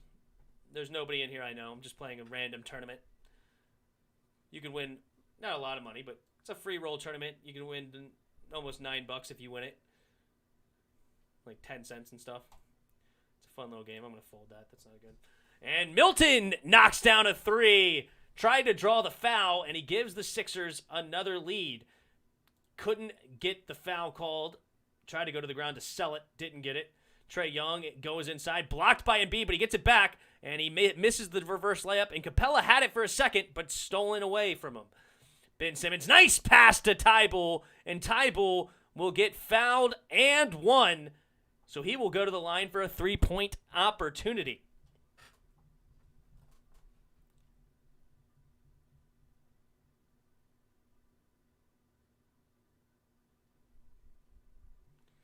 See, 3 hearts again. I don't like that.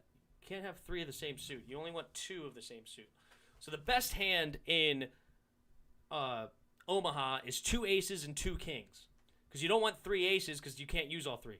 So it's 2 aces, 2 kings, like of the same suit. So if you have like an ace king of hearts and an ace king of spades or something like that, that's the best hand you can have to start in pot limit Omaha.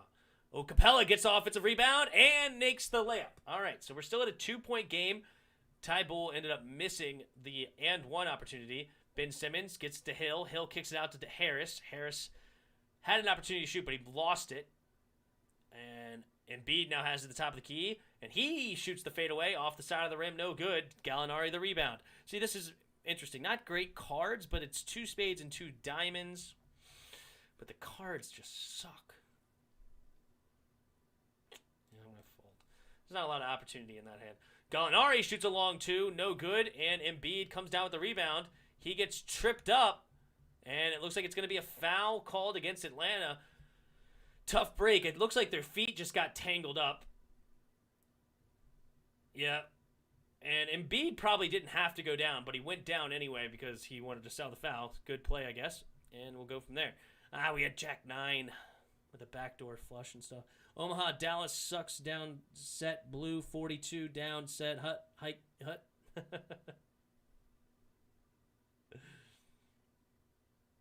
Hike. Hut. Don't you do it the other way usually? Hut, hut, hike.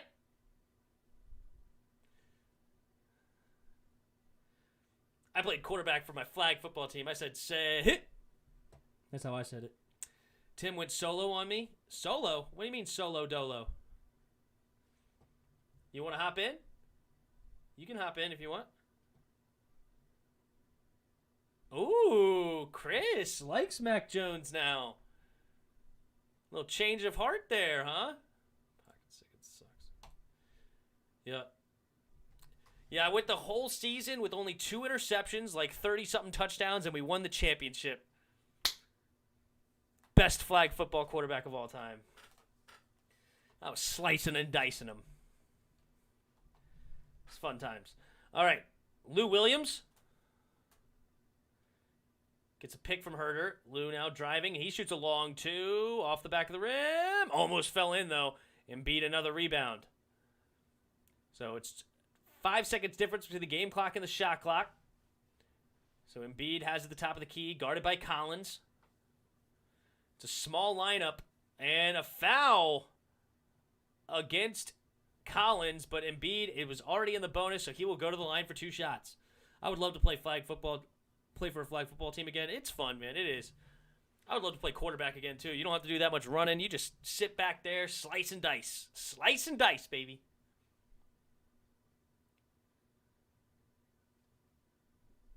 Joel Embiid makes the free throw. Kind of ran away from the line there. That was kind of funky looking.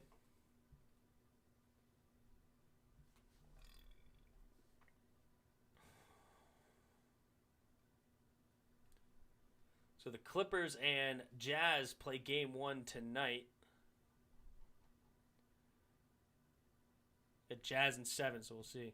I used to have a cannon of an arm. Nice. I wouldn't say I had a cannon, but I was accurate and I could see the field well.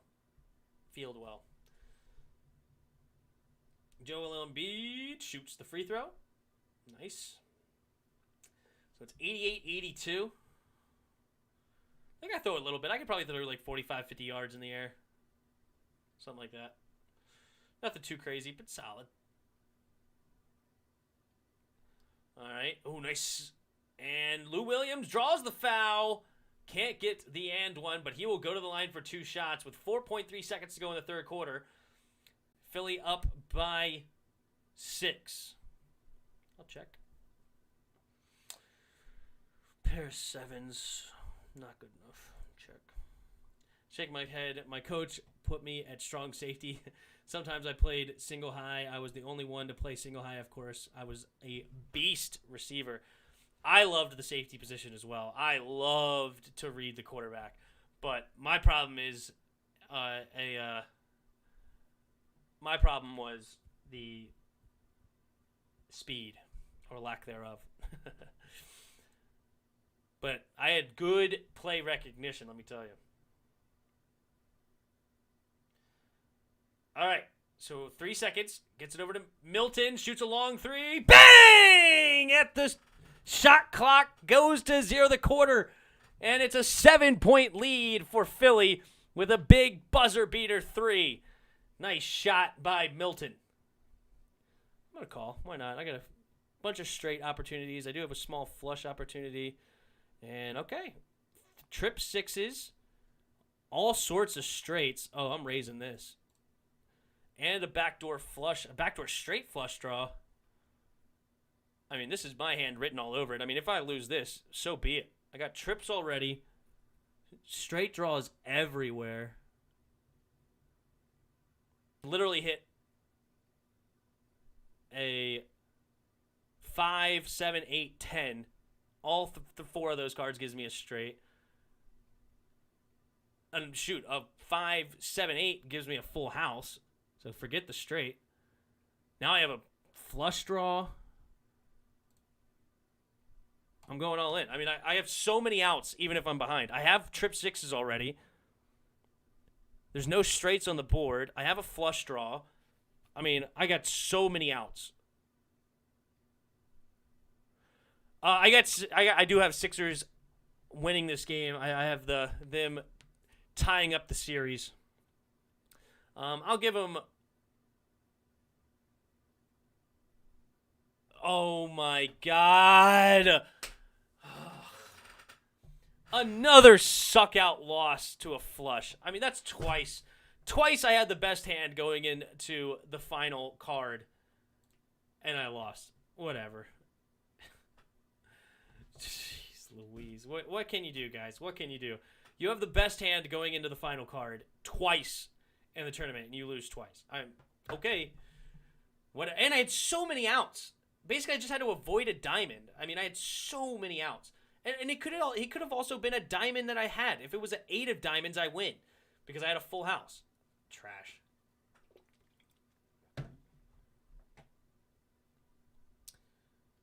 I heard Fitzpatrick threw another pick at practice. Yeah, it was a bad pick, I heard, too. But as far as the score of this game, I would give the Sixers 125.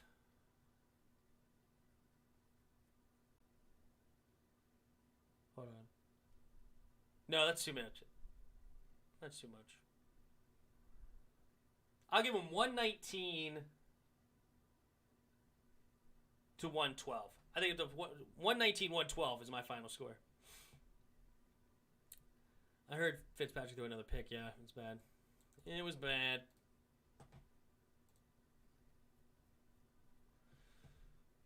But Chris, we're going to watch this later. Terry McLaurin or Amari Cooper, who's better? That's what we're going to watch after this game.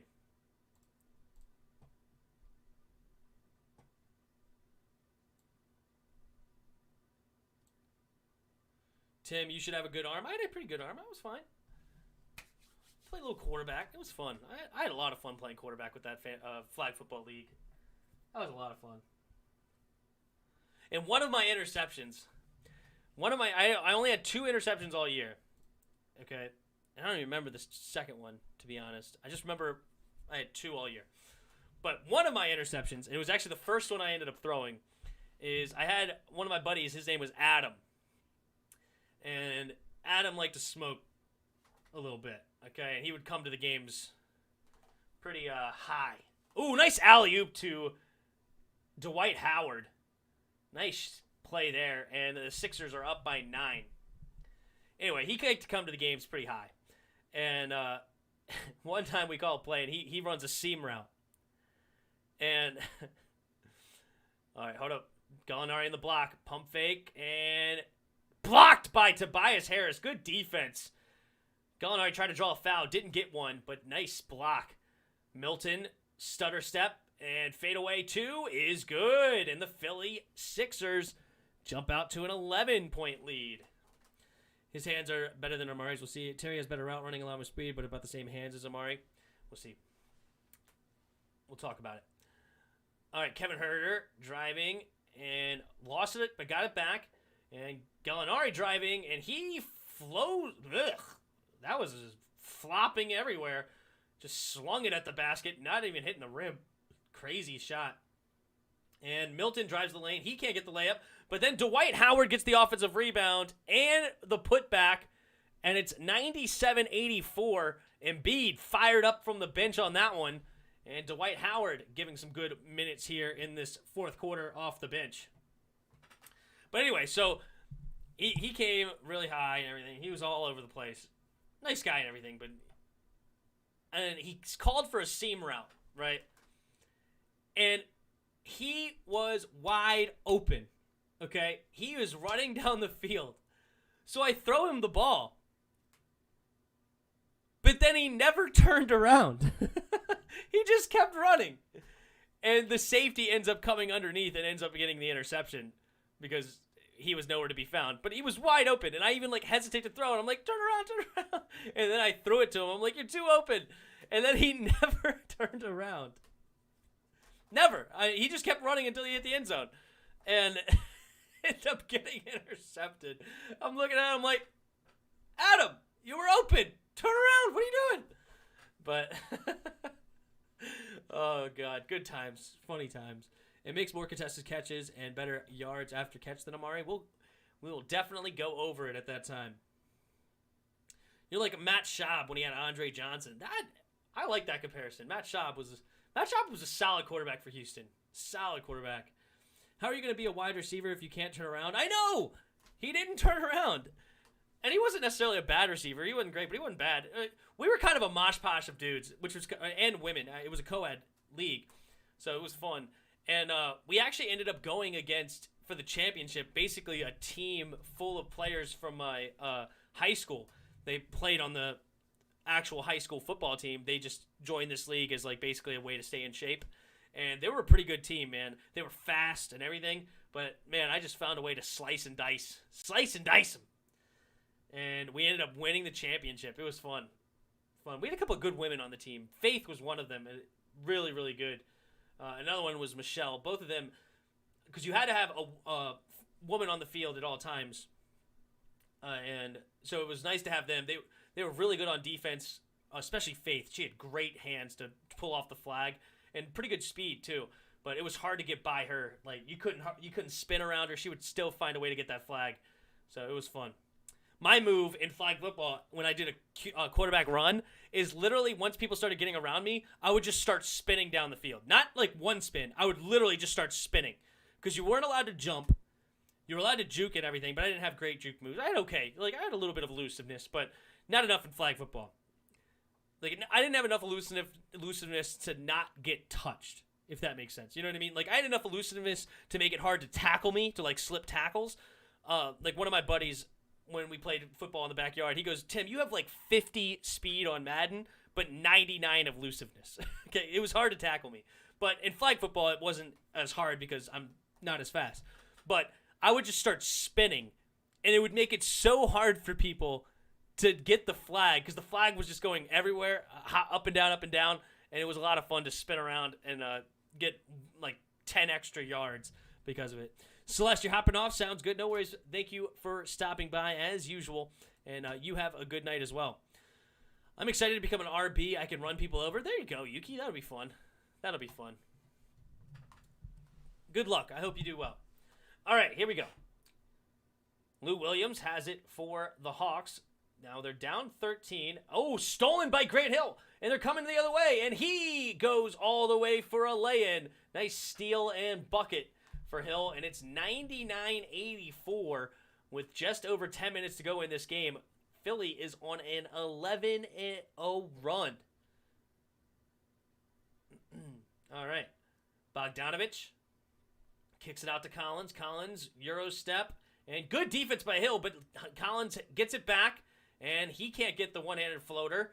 Try to get it over Howard, didn't go, and Milton the rebound. Milton wants to slow it down. Getting a pick from Tobias. Now he's open three. Got it! Nice shot there by Milton.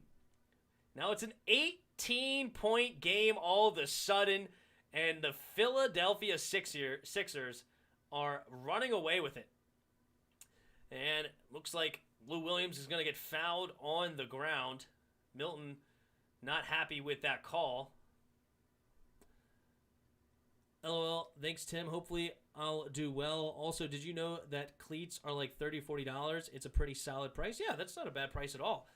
I didn't know that, and I don't know what kind of cleats you're going to get, but yeah, you just want to make sure they're nice and comfy. You know, you don't have to get super expensive cleats, but you don't want super cheap ones either where the blisters all over your feet. And then also, once you get your cleats, before you ever go to practice, start wearing them around your house. I know it's going to be weird walking on carpet and hardwood floors or whatever. And I guess if you have hardwood floors, maybe don't do that. But start wearing them. Maybe just walk around in your backyard or in your front yard, whatever. Or if you live in an apartment, I don't know where you live. So if you live in an apartment, maybe just start walking around your block or something in the grass with your cleats and get used to them so you don't go to practice and then after the first day you have huge blisters or something. So start walking around in them so that your feet get used to them. Tobias Harris on the block. Fade away. No good, but Dwight Howard the rebound. And Tobias Harris, Howard tried to do a reverse layup, but he did get fouled, so Howard will go to the line. And even if he did not get fouled, Tobias Harris ended up getting a lay-in. So it's a 16-point game right now, 102-86 with 9:10 to go. Howard has 2 free throws. Joel Embiid resting right now. He has ice on that knee or maybe a heat pad on the knee. He has some wrap around his knee. Wouldn't make sense to put ice on it unless he's done for the night. I wonder if Embiid's done for the night. They do have a large lead of 17. They're looking good. Embiid, if they put ice on it, then he should be done. Could be a heat pad, though, to keep it warm while he's on the bench. We'll see. Did you know that Julio Jones will be wearing number 2? I did not know that. Interesting. My feet are like size 13, 13 and a half. Good grief. Golly, you got some freaking clogs on there, don't you? Jeez Louise. How tall are you for size 13 shoes? Good God. I'm going to guess like 6'3". You're a big running back. Oh, Trae Young left wide open, straight on 3, and in and out, no good. Yep, doesn't look good for the Hawks down the stretch here. Trae Young missing wide open 3s. Looks like it's not going to be their night, and the Sixers may take this one and tie it up. No good on the runner. Trae Young has it now. Collins thought about a 3, didn't like it. Swings it out to Herder. Herder left open for 3, and Herder in and out, but Collins the rebound and gets the putback. Way to be there in the rebound. Herder was double-teamed on the 3, and they left Collins wide open to get the rebound. So it's a 16-point game, 104-88, 8 minutes to go. Hill kicks it out to Milton. Milton 3. Yes! Milton has gone on fire. He made the 3 right before the end of the third quarter, and he's made 2 threes to start this fourth quarter. He's 4 for 4 for the night. Oh, John Collins left wide open for 3. Off the front of the rim, no good, and Howard the rebound. Milton. Oh, heat check! He went for a long 3 and didn't get it. Not really the smartest shot. He wasted no time, and they're up by 19. But Trae Young will get fouled, and it's going to be on the shot. So Trae Young will go to the line for 2 shots, down 19 with 7:34 to go in the fourth quarter. I'm 5'8", I'm 17. How do you have size 13 shoes? What are you wearing, women's? How are you 5'8", wearing 13? That makes no sense.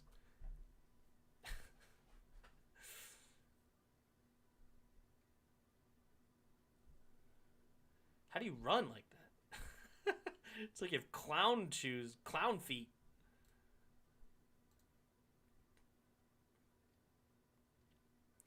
But 5'8", that's a little small for, well, I mean, it's not too small for a running back. It's actually pretty good because you hide behind the offensive line pretty good. All right, so Trae Young only makes 1 of 2 free throws there.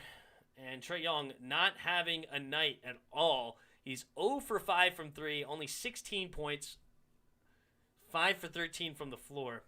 So, tough break. Kevin Huerter did have 20 points off the bench, but really it's a story of 76ers, Harris, Embiid, and Curry.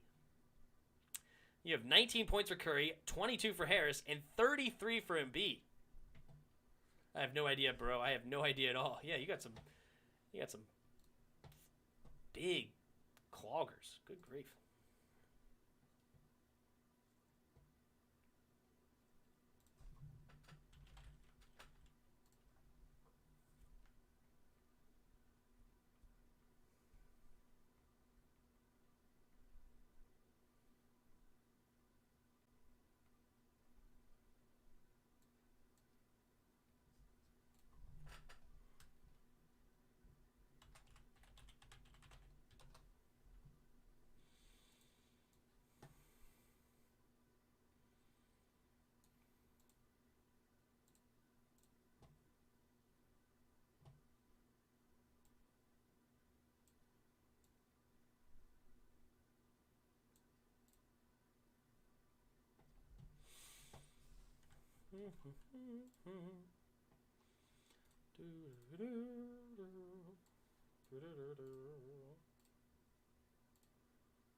I don't know how tall you were, but I know your feet were smaller than mine. Oh, yeah.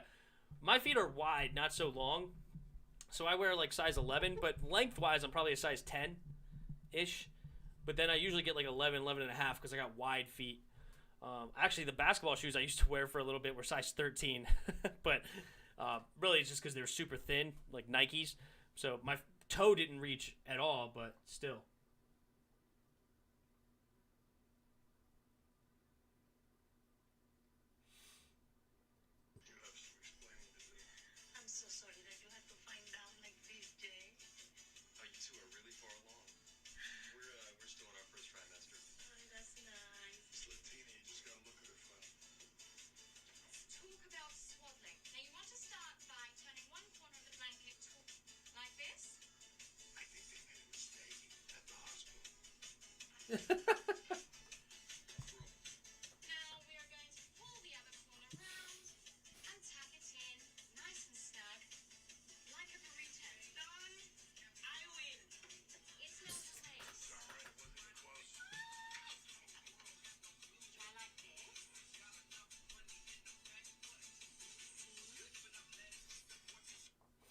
Ridiculous.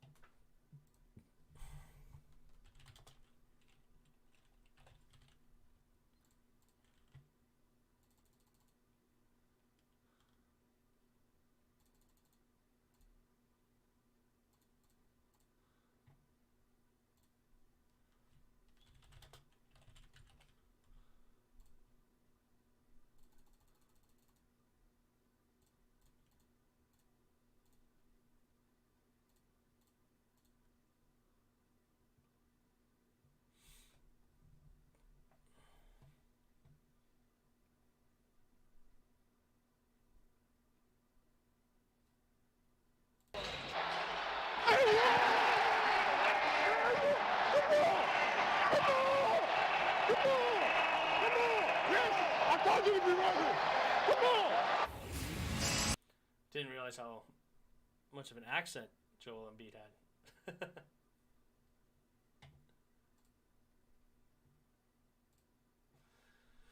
All right, here we go. Grant Hill bringing it up for the 76ers. They have an 18-point lead. Milton get a pick from Tobias. And Tobias... No, sorry, it's Tybal. They have a similar haircut that gets me every time. Misses the three. Trae Young, in and out dribble, kicks it out to Bogdanovich. Three-pointer, off the side of the rim, no good. And Howard the rebound. Hill now has it, bringing it up court.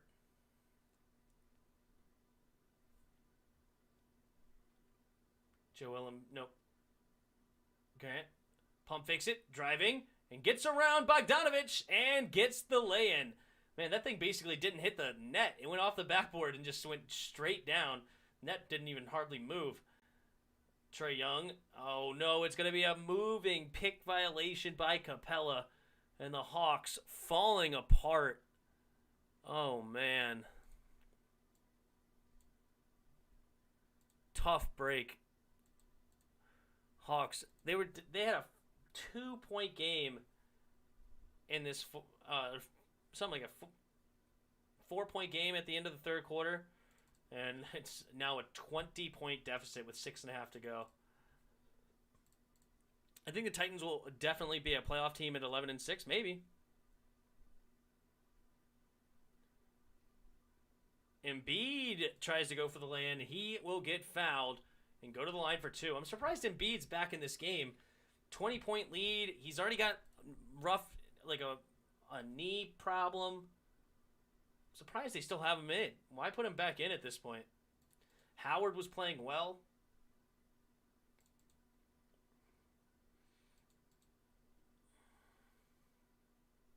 Embiid misses the free throw. Not really the end of the world here.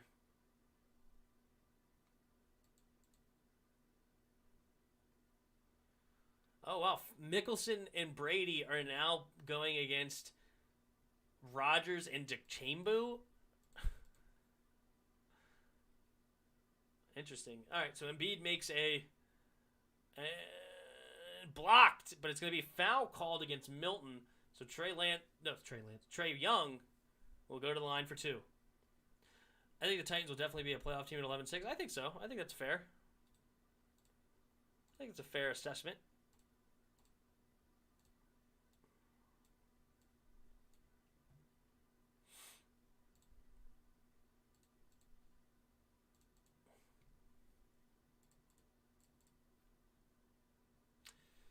$20-point deficit.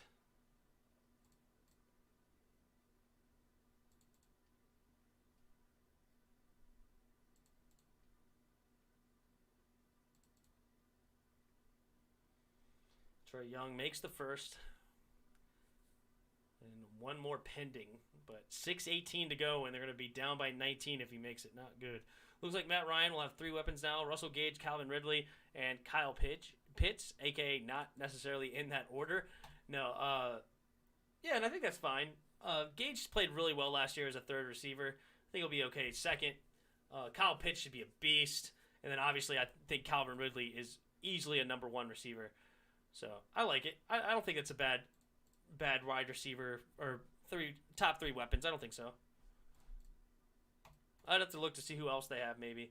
Gallinari, pump fake. Will shoot the 3. And no good. And, oh man, they're down by 19. Hill will slow it down. He had an opportunity to shoot a layup, but he backed it off. And 14 seconds on the shot clock they can waste. Tybull getting it to Embiid. Embiid guarded by Collins. And Collins gets a reach-in foul. And it'll be an inbound pass now, but the shot clock will go back up to 14 with the foul call.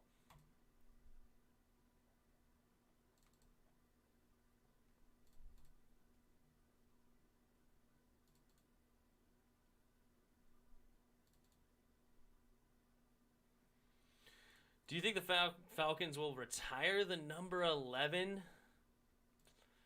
Honestly, no.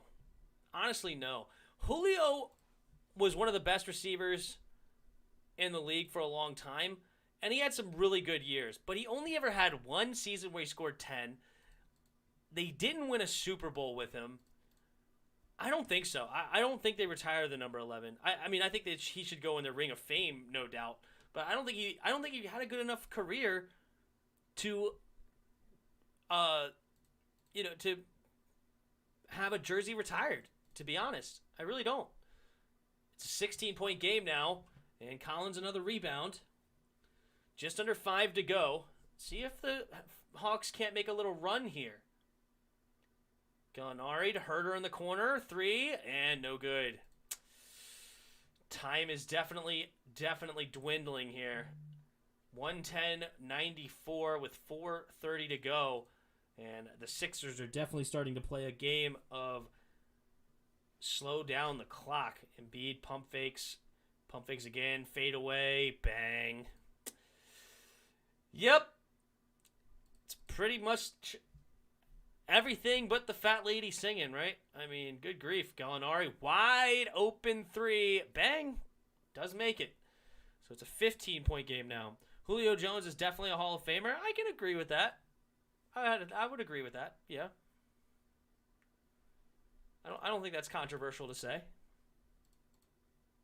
Hold on 1 second. Embiid shooting a 2, no good, and rebound to Collins. So it's a 15-point game. Trae Young is going to drive, but it's blocked by Tybal, and Sixers coming the other way. Kicks it up to Embiid. Embiid gets fouled hard by Collins and will go to the line for 2 shots. If Matt Ryan retire, will they also retire his jersey? No shot. No shot. Matt Ryan had a great career, but no. Now, interesting question. I guess Matt Ryan, is he a Hall of Famer? He did have 2 MVPs. He went to a Super Bowl. Had a 5,000-yard season, I think, once. Maybe 4,900. A couple of really good years. A few really good years, really. I think Matt Ryan might end up being a Hall of Famer.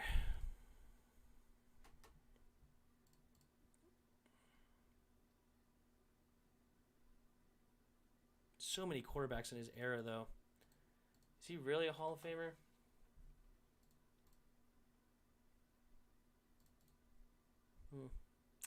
Tough to say.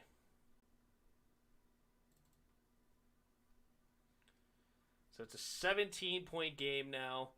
Doc Rivers will take out his starters with 3.5 to go, and that will be a wrap. So this will be a tied series, 1 apiece. Is Matt Ryan a Hall of Famer? Yeah, we could talk about that. Maybe. Yeah, that's a good fun one.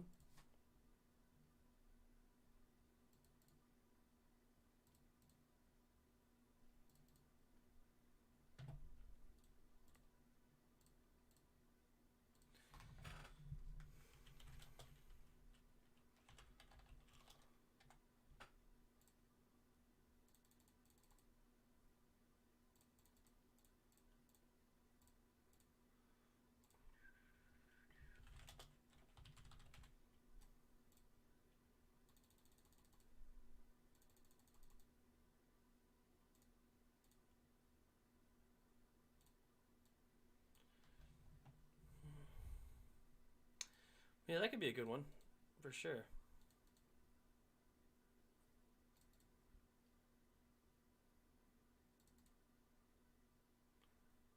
Joe Embiid, man. 38 points tonight. 11 rebounds. What a game by him, man. What a game. Trae Young ended up finding his way to 21 points, but clearly was off tonight. And the 14 points off the bench from Milton, he came alive in the fourth quarter, or in the second half, really. And that was big points off the bench. Because for a while, it was only Harris, Embiid, and Curry that were scoring. Like, nobody else was putting up points until Milton came alive and went 4 for 4 from the 3. I think that'll be the first video that isn't related to Washington. Interesting. Well, first video in a while that isn't. I did do a couple early in the offseason, and then I kind of just focused in on the draft and stuff like that. And I probably should make more general football content. I think so. I mean, I could. It's just... it's a lot going on, you know? It's a lot. Because I also like to, like, have the quote-unquote facts to back up what I'm talking about. You know, so, like, I put some time into watching tape or looking into stats or looking into the details and things like that. Like, I like to make videos of something I have a strong opinion on that, you know, that is interesting. Like, because I don't know if I have a strong opinion one way or the other for Matt Ryan. I might have to do it more of, like, in the case of, like, the case for Matt Ryan to be a Hall of Famer or something like that. You know what I mean? Like, so, like, here's the details, and then maybe at the end of it I give my opinion or something like that. Yes, I still need to do the LeBron James to Chicago video. That's a good idea. I need to write that down. LeBron to Chicago. And,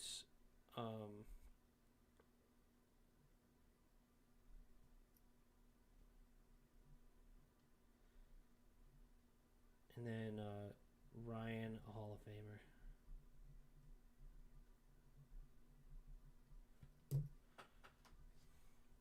Yep, Harris, Ben Simmons and Embiid all go to the bench. This game is over.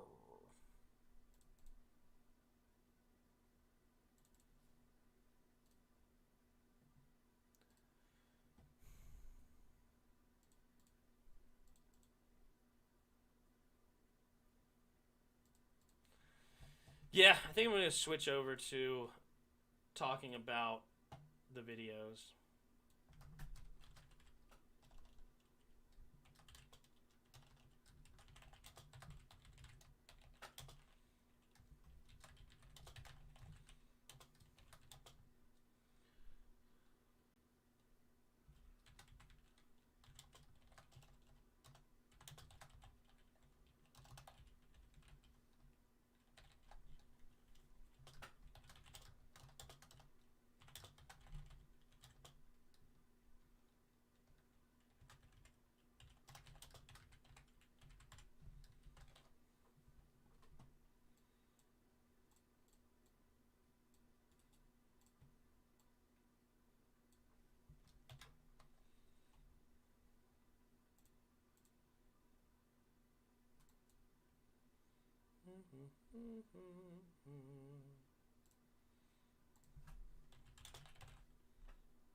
I got extremely bored, and I don't know how you're sitting there doing nothing. Well, I don't think I'm sitting there doing nothing, but I was fixing the title of my video. I was gonna switch over to the big country discussion. Wait for some people to come in if they're interested in listening to it. Tim has been doing this for months now, Madison. Yep. Hashtag time in. Embiid still playing? What in the world? Why are the Sixers still playing their starters right now? They're up big. Embiid ended it with 40 points. 2.5 minutes to go. You're up by 19. Put your starters on the bench, bro. Tobias Harris and Joel Embiid are still out there, and Seth Curry. I would put all of those guys on the bench. Embiid, step back three. Okay, no good. But let's see. People coming in yet?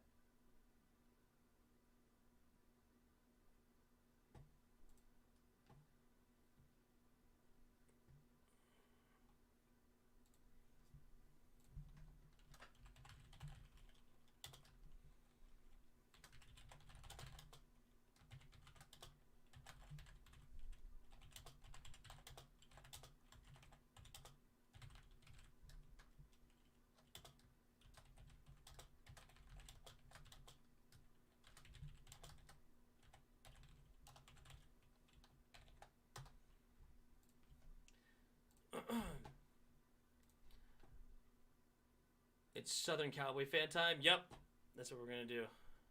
I did not watch a minute. Oh, okay. I was about to say it was playing. I was like, I did not watch a minute and a half of this video. Like, and I wasn't listening to it either, so I didn't hear anything. No spoilers. I don't know how they are sitting there doing nothing and leveling up. That still just questions me. Oh yeah, it's a game that you play in the background. It's not a game that like there's a lot of grinding in this game. A lot of grinding, just doing the same things over and over and over again to level up. But there's a lot of cool stuff after you get to that point too, though. So it's not all boring.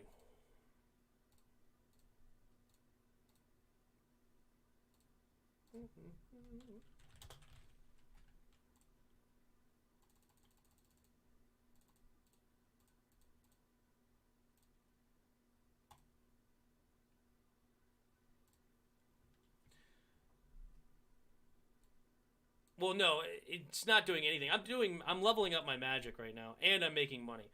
So what I'm doing is I'm buying these items, these rune items, for a certain price off the general exchange. The general exchange is where you can buy and sell regular items or whatever. And then I'm buying these, and then I'm using these nature runes and my fire staff Staff of Fire to then use a spell to turn these into money. So it turns them back into money.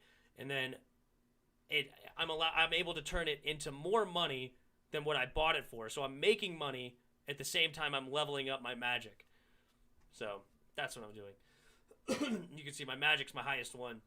So it's a way to make some cash, some gold coins and stuff, and then at the same time level up something at the same time. So I'm just sitting here trying to build up a big cash stack and go from there. But, all right, let's go ahead and let's see here. How much time's left in this game? It's 118-100 with a minute to go. And lay in no good by the Hawks. And, yeah, this game is over. All right, here we go. All right, now we're going to get into this, okay? We're going to get into who is better, Terry McLaurin or Amari Cooper. And now, Big Country is a Cowboys fan, so we're going to have, you know what, actually, let me record this because I might post this as a separate video. That could be fun.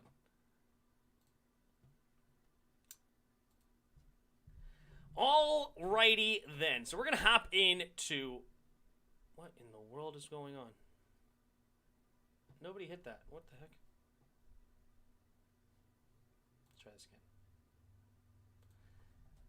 What's up, guys, and welcome to the Tim's Sports Talk here. We're going to talk about, is Terry McLaurin or Amari Cooper better? And this is a Big Country video, the Facts Only Sports with your host, Big Country. He's a Cowboys fan. I have not watched this yet, and I don't know any spoilers.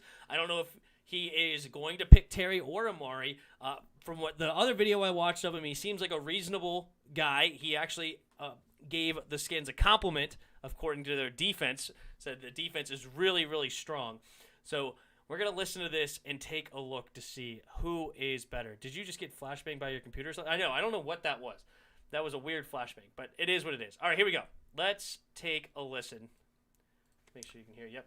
Here we go. Fan Nation, what is going on? I'm your host, Big Country, and welcome to Facts Only Sports. I hope everyone's having a good day, right? Everyone is safe out there. With that being said, Facts Only here on Sports. my channel, I kind of call it the way it is, right? Uh-huh. Some people agree with me, some people don't. It is what it is. At the end of the day, I've got a lot of fans of different teams that watch my channel. They appreciate the fact that I shoot it the way it is, based on the way I think, right? Based on my opinions. Now, the thing is, I've had a lot of people say to me, BC, Amari Cooper is good, but Terry McLaurin is better. The young wide receiver from the Washington football team. Now, this guy right here, if you're a Dallas Cowboys fan, you've been watching my channel, he's not quite the route runner in which Amari Cooper is, but you could argue that he's faster and he's more explosive than Amari Cooper, and he plays with more power. You could argue all those things. In 2019, he had 58 receptions, folks, for almost 1,000 yards with a 15.8 yard average. That's absolutely bonkers. And then in 2020, folks, he... All right. So, am I going to give Amari Cooper the better route runner?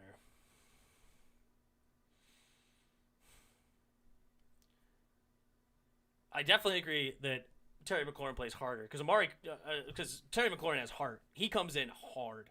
Okay, he was actually picked to be a special teamer in the third round as much as a receiver because of how great of a gunner he was in the punt game. He's actually got great ability to block and play intense. So I love that. And he's faster. Clearly, he runs a 4.35. I don't know what Amari Cooper ran. Actually, let's take a look at that. What did Amari Cooper run in his 40? 4.42. So yeah, Terry McLaurin's a little bit faster. He ran a 4.35. And then as far as explosive, yeah, I mean, Terry's super explosive. And Amari Cooper has some big playability. So, but is he a better route runner? Amari Cooper is a fantastic route runner. Can't deny that. But so is Terry. Terry is, I mean, go put on the tape and watch what he did against Stephon Gilmore. He was putting Stephon Gilmore on his back feet the whole game. And if you want to give the slight edge to Amari Cooper as route runner, fine. But it's not like he's way better than Terry McLaurin. Terry McLaurin can run a fantastic route. But let's see what he got. He had 87 receptions for right at 1,200 yards. Hey, they didn't have a good quarterback. Well, Wright had 1,200 yards. I mean, he's 82 yards away from 1,200. Small detail. He's actually hyping up my guy, so I'll take it. But right at 1,200 yards is not quite how I would describe 1,118. Down there, or I should say up there in Washington at all, right? Now, it is what it is. Now, Amari Cooper. Oh. If you type in Mr. Amari Cooper here, it is what, or I should say up there in Washington at all. They have a good quarterback for right at 1,200 yards. Hey, they didn't have a good quarterback down there, or I should say up there in Washington at all, right? No, we didn't. Now, it is what it is. Now, Amari Cooper, if you type in Mr. Amari Cooper here, and you type in, guess what? Let's type in Amari Cooper stats. Let's get his stats pulled up here. Let's look at them. Okay, in his first 2 years in the league, 2015, 2016, he had, let's compare the stats. First 2 years to first 2 years. Amari Cooper, his very first year, had 1,070 yards, so he had more production than Terry McLaurin in his first year. In his second year, hey, folks, he beat Terry McLaurin his second year. So what you're seeing is... Well, he beat him in the second year in yards. Terry had more catches. You had 5 touchdowns to 4 touchdowns the first year. He had 6 touchdowns to 7 in the first year. So he didn't quite get him in the touchdown department. But I think if you looked at games played, Amari Cooper played every game where Terry didn't. If you look at Terry McLaurin stats, you go to his pro football, he played 14 games in 2019. And let's see what Amari Cooper played.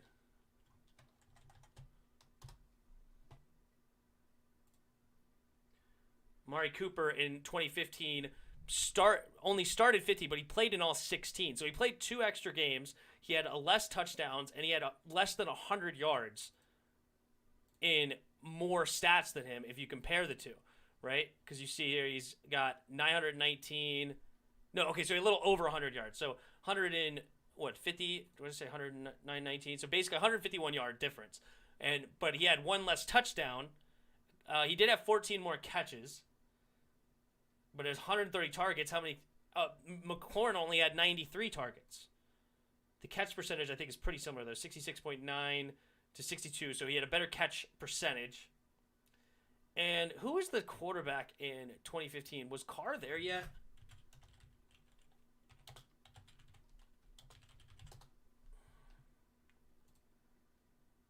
Yeah, Derek Carr was in his second season. So he had a second-year quarterback, but what in the world is going on right now? Okay. But Derek Carr, clearly better. I mean, he had 32 touchdowns that year, 13 interceptions. He only didn't quite hit the 4,000-yard mark, but clearly better than any quarterback than Terry McLaurin's had. He's had Case Keenum, Dwayne Haskins, a one-legged Alex Smith, a Kyle Allen, and a Taylor Heineke. And Taylor Heineke might arguably be the best quarterback out of the bunch. Oh, and he also had Colt McCoy. So Taylor Heineke or Case Keenum, I guess you could pick out of the two, is who had the better who was the better quarterback. But Derek Carr, clearly a better quarterback in his first 2 seasons than what Terry McLaurin had. And so when you actually compare the stats game by game a little bit, I mean, yeah, he edged him out. But if you actually do game by game, it might actually be a slight edge for Terry. Does it have a yards per game stat? Yards per game should be YG. Here we go. 74 to 60. So 65 yards and 74 yards. Amari Cooper, 67 yards and 72 yards. So he slightly edged him out in the first year, but he got beat yards per game in the second year. Now, availability is important, right? But, I mean, he still played 15 to 14 games. It's not like he's unavailable that often, but he did miss a couple of games due to injury, and he played through some injuries this year as well. And, yeah, so anyway, we'll continue. A very, very close comparison here. You could say that, Are you there? well, Hello? What's up, Josh? Amari Cooper had more yards, but Terry McLaurin had more catches year 2. Well, Amari Cooper had more catches year 1. Okay? You could make little small arguments like that. You could say Terry McLaurin had 7 touchdowns compared to his 6 and 5 touchdowns. The thing is, at the end of the day, when you compare them, they're very, very close. Both of these two players are very, very close. They're stud players. They really are. They're stud players. It is what it is at the end of the day, right? Since Amari Cooper's been with the Cowboys, he's been right at a 1,200-yard receiver both years. Both of these guys, Terry McLaurin and Amari Cooper, are studs. I want to know your thoughts. I want to know your all's opinions down below in the comment section. Tell me who do you think's better? Do you think it's Terry McLaurin or do you think it's Amari Cooper? Or do you have the opinion that I have? I think they're slightly different players, and I think they're elite in their own ways. I think Amari Cooper's a better route runner, but I think Terry McLaurin is actually more explosive and is better at taking the top off of a defense. That's what I think, right? Especially with Amari Cooper. He's getting a little bit older now, right? He's not quite as explosive as he was when he first came in the league. Let's face it.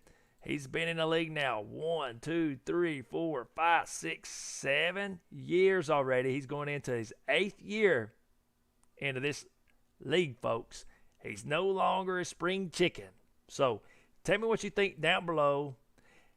Make sure you hit the subscribe button if you're not subscribed. Also, make sure you hit the like button. So basically, he's giving these two guys essentially a tie. I feel like is what he's saying. They're different receivers, is what he said, and now they're essentially a tie.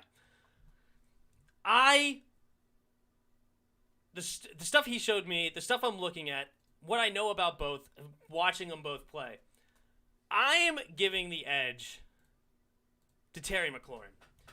Terry McLaurin has less around him, so there's more attention on him. Amari Cooper's had Michael Gallup down there the whole time he's been down there. He had some Cole Beasley helping the slot. And then also he had, obviously, CeeDee Lamb this year. Now, this year also it took a little bit of a hit because he obviously didn't have his Dak Prescott. But he's also had a great run game with Zeke Elliott since he's been there. I mean, the catch percentage is 65% to 62%, 62.5%. And then Amari Cooper has had a couple of 70%, which is nice. No argument there. So I almost thought for some reason it was going to be an edge to Terry McLaurin in that case, but no. But in his first 2 years, you can see a 55.4 and then a 62.9. Terry McLaurin, with terrible quarterback play, is well into the 60s. I think, and then this idea that Amari Cooper's clearly the better route runner, you got to go watch Terry McLaurin. Let's see if I can pull it up real quick. Terry McLaurin versus Stephon Gilmore. Terry McLaurin versus Stephon Gilmore. Hold up. Heated battle here. Look at this. All right, good defense there by Stephon Gilmore. But he came away with the catch anyway. Look at that. Great hands. Oh, look at him break him off there. Look at this.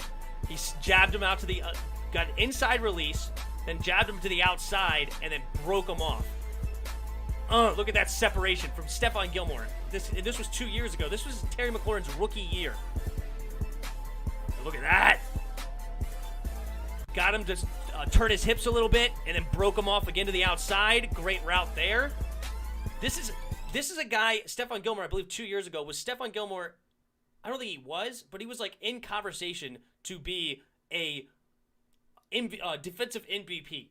Like he was having that good of a year this rookie year of Terry McLaurin. And this is what he's doing to him. A top-notch talent at corner. Look at that. He definitely had separation on that slant. Oh, look at him beat him off the line.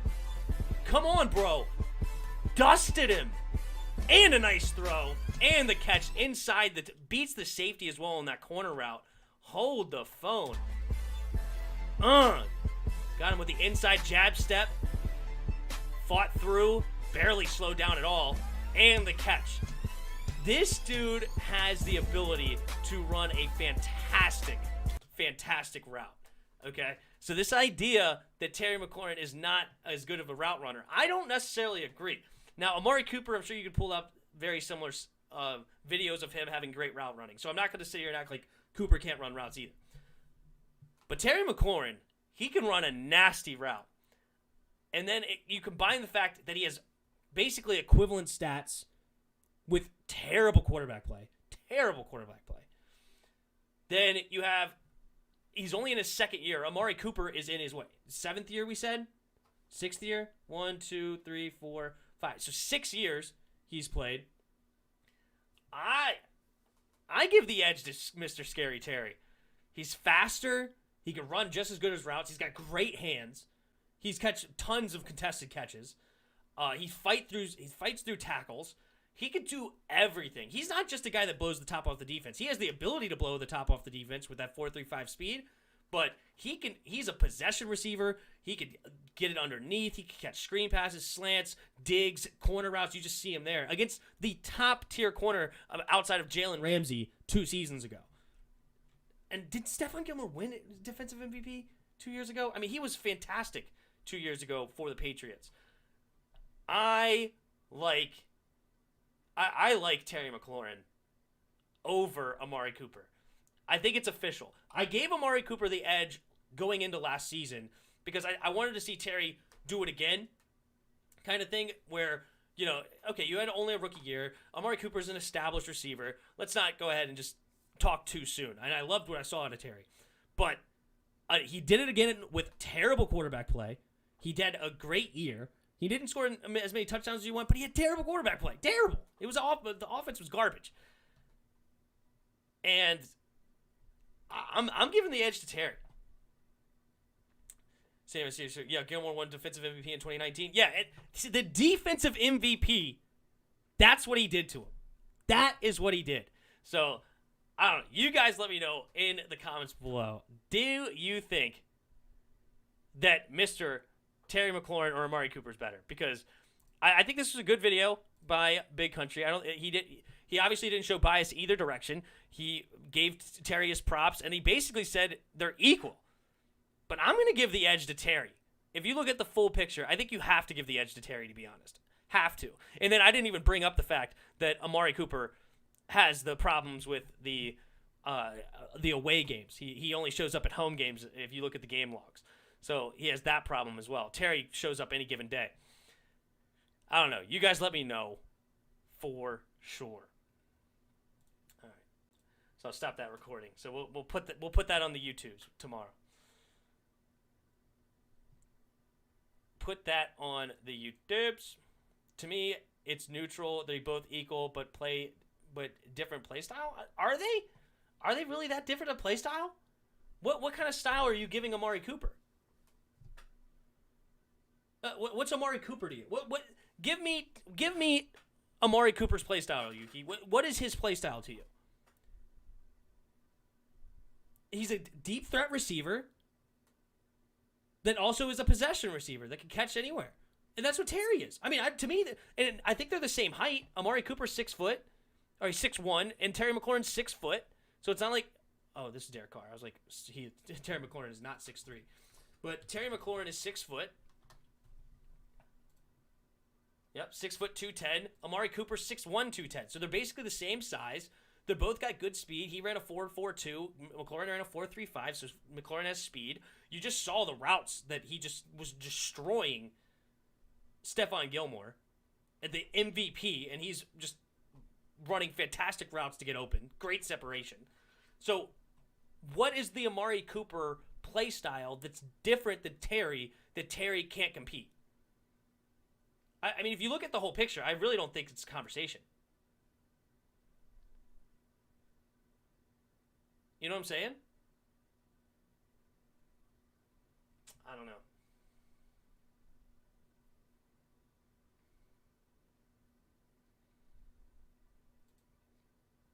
I don't know. Anyway, let's go ahead and keep going with the defense DMV Sports Zone conversation with On the Warpath. I'm kind of excited for Madden to see what trade you make to improve the Washington football team. Yeah, it'll be fun. I'm excited to get Madden too. Getting Madden would be a lot of fun. We got 25 minutes left. We'll go ahead and watch some more of this conversation. Gonna change the stream title.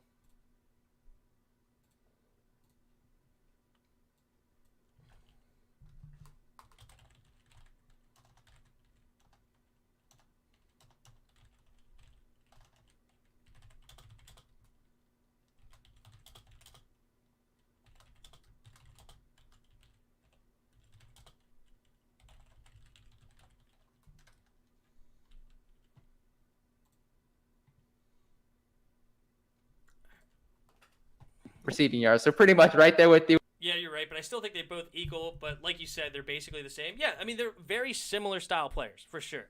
Very similar style. But I think I give Terry the slight edge. Terry's a beast. A beast. And Amari Cooper's good, too. I'm not trying to act like Amari Cooper's not good. But Terry Mclaurin is nasty. With the receiving yards. And one less touchdown, 7 receiving touchdowns. Just because, like you said, Logan Thomas is going to be catching some touchdowns. I didn't say Amari Cooper was better. The offer, just hearing that Scary Terry is better now, in my opinion. I didn't say that it was better the offer, just hearing. Didn't say it was I don't understand the offer part of the sentence. Oh, I think you meant but after just hearing the Scary Terry. You're transferring me into a football team fan. There you go, Madison. There you go, Madison. That's right. Got to be a football team. Touchdowns. Curtis Samuel will as well, because for the first time, Terry actually has a bona fide receiver too, right alongside him, and then De'Ami Brown as well. So I just think his touchdowns would be a little bit lower, but I mean, again, we're pretty much right there with the stat line. But yeah, so that's Terry McLaurin, and also on the top 10 receiver point, I think he will be. It's kind of crazy that I believe it was Pete Prisco from CBS Sports who don't even Pete does this. He does this for this reason. I'm still a 49ers fan at heart, Tim. Don't push it. Hey, it's okay. That's why he does it in June, because I'll slowly bring you over to the WFT, okay? Slowly bring you over, and that's fun, okay? That's fun, and I'll bring it the solid takes. I'm not gonna make you hate me with my over hyping the team. I'm just gonna give you the honesty and the good stuff, and then you're gonna just grow into becoming a Washington football team fan. It's just gonna continue to grow. Nothing to talk about, and people just send him dirty messages. He never gives us respect. Never gives us respect. So it didn't surprise me. I was shocked to see that we had 2 guys on there. Oh wait, who are we talking about? I missed it. Prisco from CBS Sports who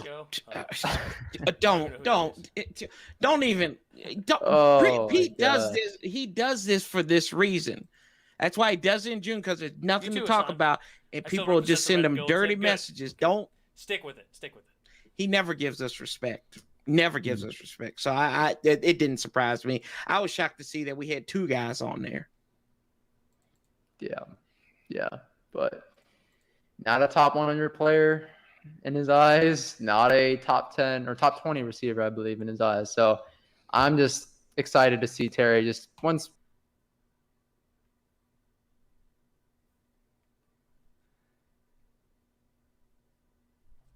What?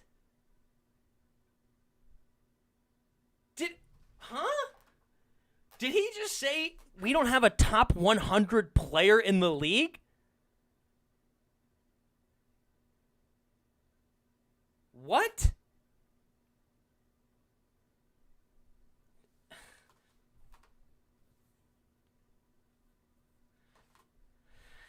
Chase Young is on our team. Chase Young is a top 100 player in this league.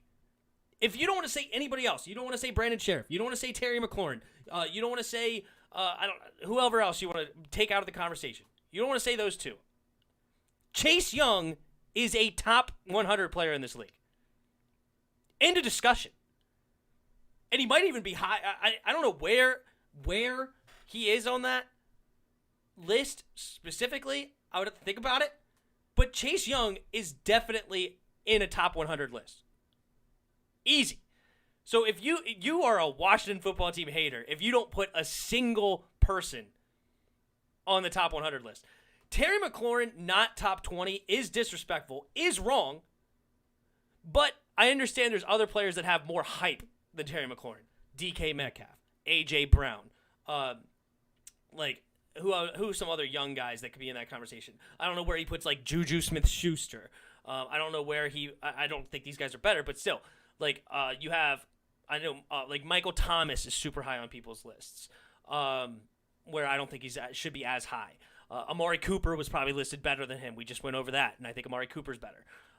So if you don't, I can understand more of the Terry not in the top 20. It's wrong. It's egregious. It's bad. But I understand where he's coming from. Chase Young not being in your top 100 is outrageous. It's not even in this universe as within a reasonable conversation. Okay, Chase Young is a top 100 player. He's fantastic. That's like saying OBJ is not a top 100. I know, right? I don't even know. I don't even know. It's just that's just ridiculous. That's ridiculous. And I bet he has DK Metcalf as a top 100 player. Okay. We have about 6 to 8 players in the talk for the top 100. Yeah, William Jackson III is definitely interesting in that conversation now. Now, do we have... So that would be 4. I think that's it, though, to be honest. I think it's just those 4. Antonio Gibson, maybe... You could start to look, but I don't think so. I don't think you can put him in that top 100 yet. I don't think so. I think he had a great rookie year. He was awesome. 11 touchdowns, or I think he had only 11. He had 11 touchdowns in 11 games, I think, actually. He may have ended up with more. But obviously Antonio Gibson's great, and we have some nice young players coming up, but I don't think I'm not going to talk about that. Was DK Metcalf in the top 100 list last year? I don't know. He may have been. I have no clue. But if DK Metcalf's there, Chase Young's there. I mean, come on. Once again, prove the world wrong and prove guys like him wrong. But moving on from Terry, want to get into Curtis Samuel, the signee that we brought over this offseason.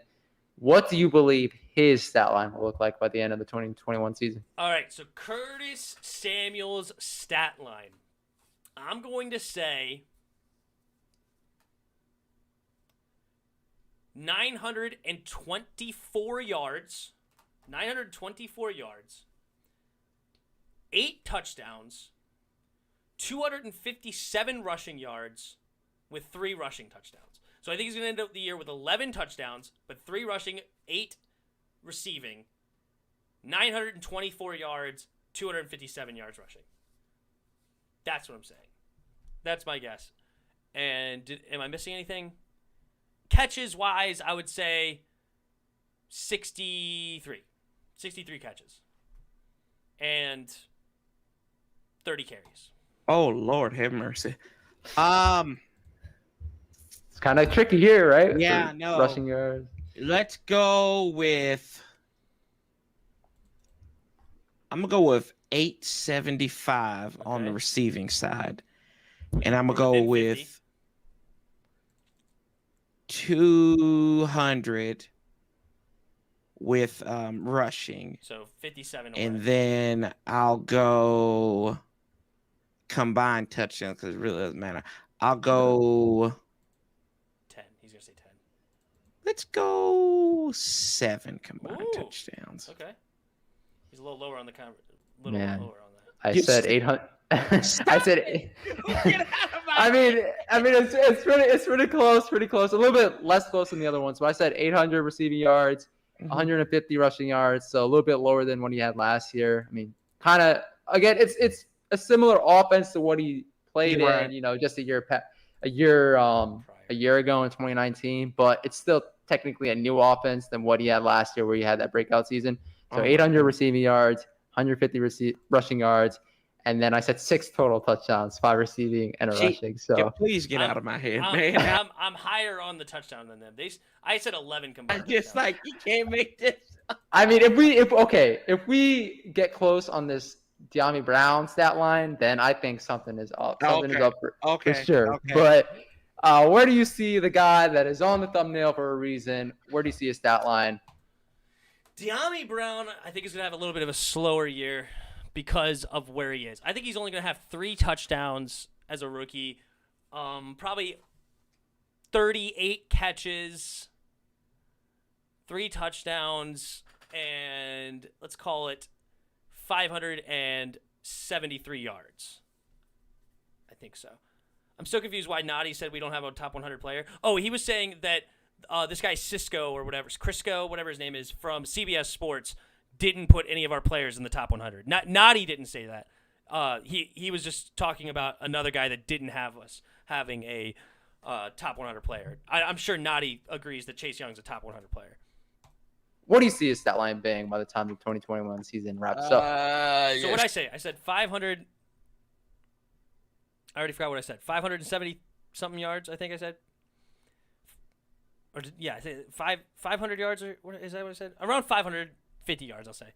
3 touchdowns, 37 catches. I think what I said. 38 catches, something like that. Yeah, guy said that phone. Yeah, Nati didn't say that.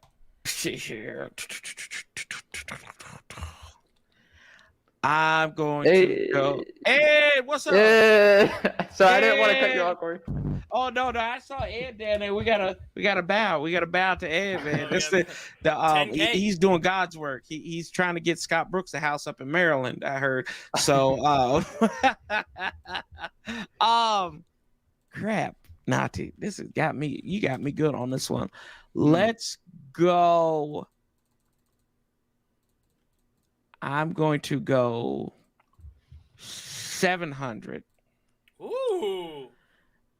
And I'm going to go 6 touchdowns. Okay, I think we should end this stream.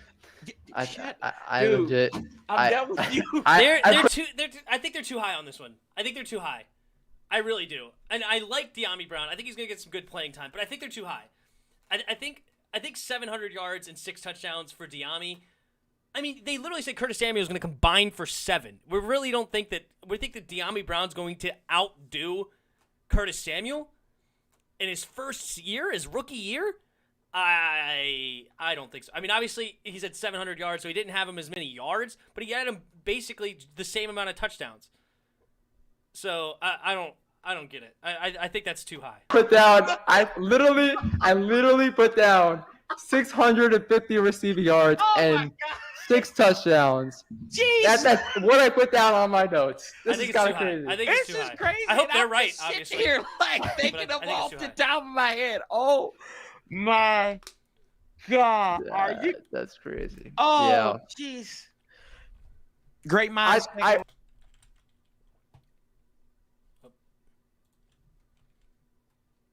muted it somehow.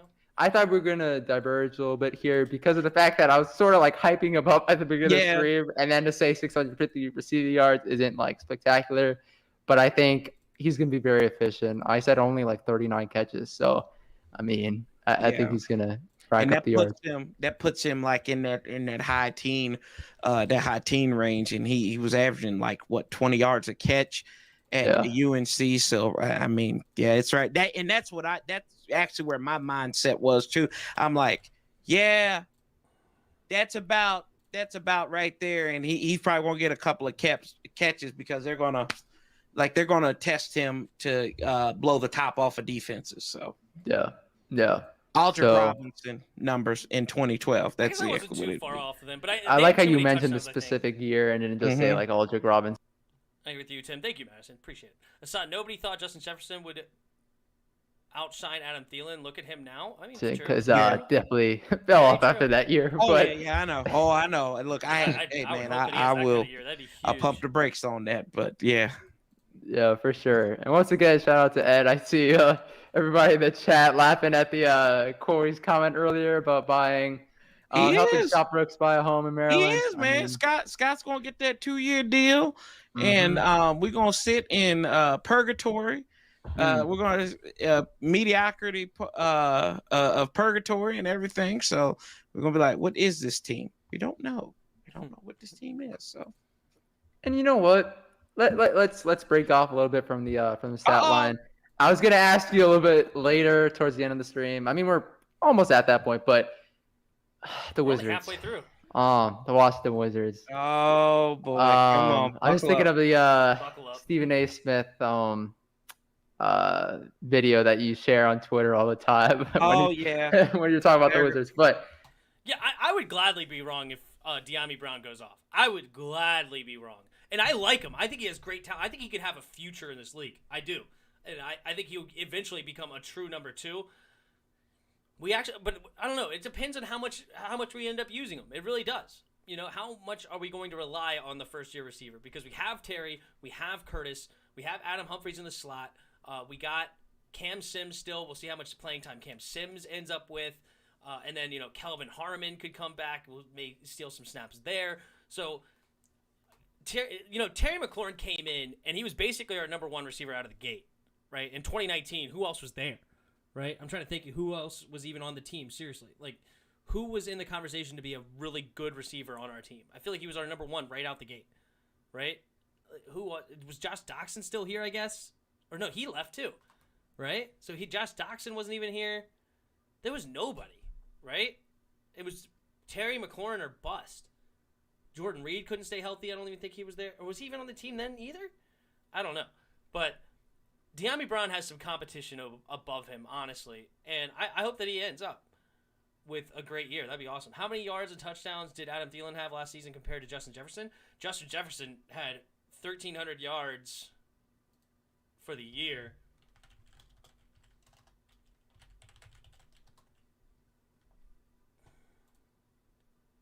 $1,400 yards. He ended with 1,400 and 7 touchdowns.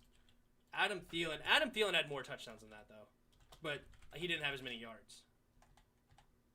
Where's stats? Yeah, he had 14 touchdowns. So doubled him up on touchdowns, but he was almost 500 less yards. How many games did Adam Thielen play, though? He played 15. Okay. But yeah, 14 touchdowns. So Adam Thielen was still a beast. But Justin Jefferson was amazing. Great receiver. 88 catches, 1,400 yards, 7 touchdowns in his rookie year. 70% catch completion percentage. Fantastic. All right, back to this. Here we go. We're talking Wizards. What do you make about how their season ended this week? Do you think Scott Brooks, I mean, you sort of gave away your answer kind of. Do you think Scott Brooks will be retained? And if so, what do you think the Wizards will actually do? Here you go. One more time. Do it for the Vine. Washington Wizards. Thank you, Stephen A. Yes, the damn Washington Wizards. Do it for the Vine. Dude, it was just they were all gassed to get to that point, and then the gas ran out. You went on Westbrook, but I told you, did I not tell you I told you this last year, and you looked at me like I was crazy. I said, at best, this team would be the 6th seed out of the doggone East, and you looked at me like I was crazy. You did. I mean, y'all. I told you this. We can go run the tape back. Yeah. And I said, my God, I'm going to kill this cat. But yeah, he's knocked out. I can't even see you right now. So there we go. Oh my gosh, I'm going to kill this cat. But anyway, we all got. I mean, it is what it is. But we have. I don't know what the Wizards are, man. People are thinking, like, I was listening to Travis Thomas show today, and people are like, should you blow it up or should you reload? And welcome to the Tim's Sports Talk here. Like, we're going to I'm talk sorry, about what? Terry McLaurin. Reload? Can you even? Okay, you're going that route. I was gonna ask. Has the problems with can you even blow it up when you got a contract like Russell Westbrook's on the books? Can you even do that? I mean, that's a whole different question. You can trade. Maybe you can trade him. Maybe somebody will want him. At this At this juncture, bro, I'm like, somebody might want him. Yeah. Why not? I mean, get him back with one of these contenders. Get some Lakers. There you go, Lakers. Maybe you want to go play with LeBron. I don't know. Could they get Hometown. along? Yeah, could. Yeah, exactly. He went to UCLA, so you know, I thought it was kind of funny because they asked Ron Rivera about the Wizards, right? And in his answer, somebody was notably missing from his comments. Who was that? Scott Brooks. Ron gets it. Ron gets it. So if Ron Rivera gets it, you don't think who else? Like Tommy Shepard said he needs 2 weeks to figure this out. Dude, bro, come on. Now I can see if you want to make one more run. I don't know when Bill's contract is up or whatever you want to do with Bill. 2-year extension. Yeah, he had 2-year extension. So pretty much whatever you're gonna do with Bill, you know, I mean, if you want to go and run on for that long, but my point is, look at what the Capitals did in the NHL, Ted. Do the same thing with the Wizards. There was one guy who's on there. He said, I don't want to reload. But maybe they should trade Bill and maybe we get some young picks, some young draft picks and everything like that. Dude, just blow the damn thing up. Blow the damn thing up and let's see what we can do from there. I mean, I was in that boat as well early in the season, right before they made that run. At this point, I'm in the boat of just firing Scott Brooks, getting a good coach there, and hopefully actually doing well in the draft, which the Wizards haven't done over the last couple of years. Another thing that has annoyed me, and I mean, I'm sort of at fault for this, especially like early in the season, even before this season. Rui Hachimura needs to step up, man. He needs to be more consistent. He actually downgraded this year when it comes to his regular season stats. He went, I believe, down a tick in points per game, if not stayed at the same points. And then like all the other numbers went down. Corey turned off his camera to kill his cat. That's just what happened. Corey just turned off his camera and strangled his cat. And, he went down. He so I need Rui Hachimura to step up and be that bona fide 3-4 that the Wizards drafted. Or you can see that dead cat. Look, there's no life in that cat. All the other numbers went down. Efficiency went down. So I need Rui Hachimura to step up and be that bona fide 3-4 that the Wizards drafted or hope to draft. But outside of him, I mean, Russell Westbrook, this is the type of season you expect to have out of Russell Westbrook. He's going to be great in the regular season, or at least by the time the end of the regular season comes around, he's going to be very good. And then the playoffs, I hate to say it, but he's going to be Westbrook. I mean, like, it happens every single year, at least since his MVP season. He's gotten older, right? And teams know how to defend him in the playoffs. I mean, but Westbrook, and to Westbrook's defense too, Nati, that guy don't take off like a lot of these other players do. That's facts. He does not take off like the rest of these players do. So his kind of efficiency, and then he's playing like what Dr. Doom. Dr. Doom was what I call Davis Bertans Dr. Doom because he's from Latvia and Latvia, same daggone thing. So we got Victor Von Doom Bertans, who goes who doesn't score. I mean, I have seen. I think the war on drugs was a better spend of $80 million than spending for Davis Bertans. Oh no! Yes. Just say no, Nancy Reagan, man. Y'all go look it up if you don't know. If you're too young, like go look it up. Nancy Reagan did a better job. This is an egg. This is your brain. This is your brain on crack. This is your brain on Bertans. Nothing. Dude, I mean, like Bertans is garbage. Alex Lynn is pretty much the Band-Aid at the bottom of a trash can. You know, and then Ish Smith is okay at points. I don't know what Raul Neto was doing. I mean, my God, guys, is Thomas Bryant really if he does come back Is he going to still can't be defend? right? Exactly. Like, I never forgot that. So Nobody it's not gonna like what are we doing? That's what I'm saying. What is this team? And then you've got, I'm telling you, the best thing that we could do is we need to get an international ban on bringing international players to Washington in the draft. I'm telling you this right now. Danny, that hopefully he can become that offensive weapon they want, but right now, no, not man. And then, like you said with Rui, I remember when we drafted Rui, I was like, who the hell is this? Who is this guy? They just got him because he's from Japan. That's all it is. That's all it is. Social media went up. Yeah, social media went up. That's all they did. I hate saying that, man, because I feel like it feels like I'm not hip to the situation. But I mean, to be fair, he was a star at Gonzaga, and I had like the sort of like the opposite reaction. Like I was super hyped that we got him because of what he did at Gonzaga. But the problem is he reminded me a little bit, if he could work on his defense, the length and size and kind of the player he is. Honestly, he has a chance to kind of be like a Kawhi Leonard. That's kind of his game, is a Kawhi Leonard style player. And am I guaranteeing that? Obviously not. And he's obviously got to become a much better defender. But he honestly, I think he has a chance to become kind of what he was, to be honest. And I think that would be an awesome situation for I don't think I bought any plate skirts yet. I think that'd be an awesome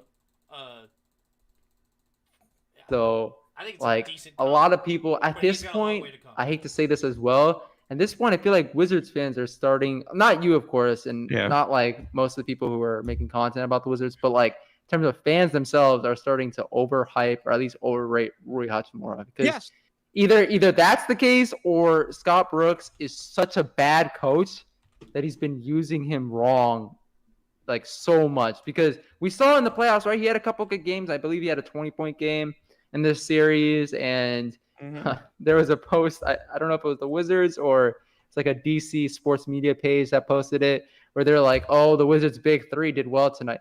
Big three.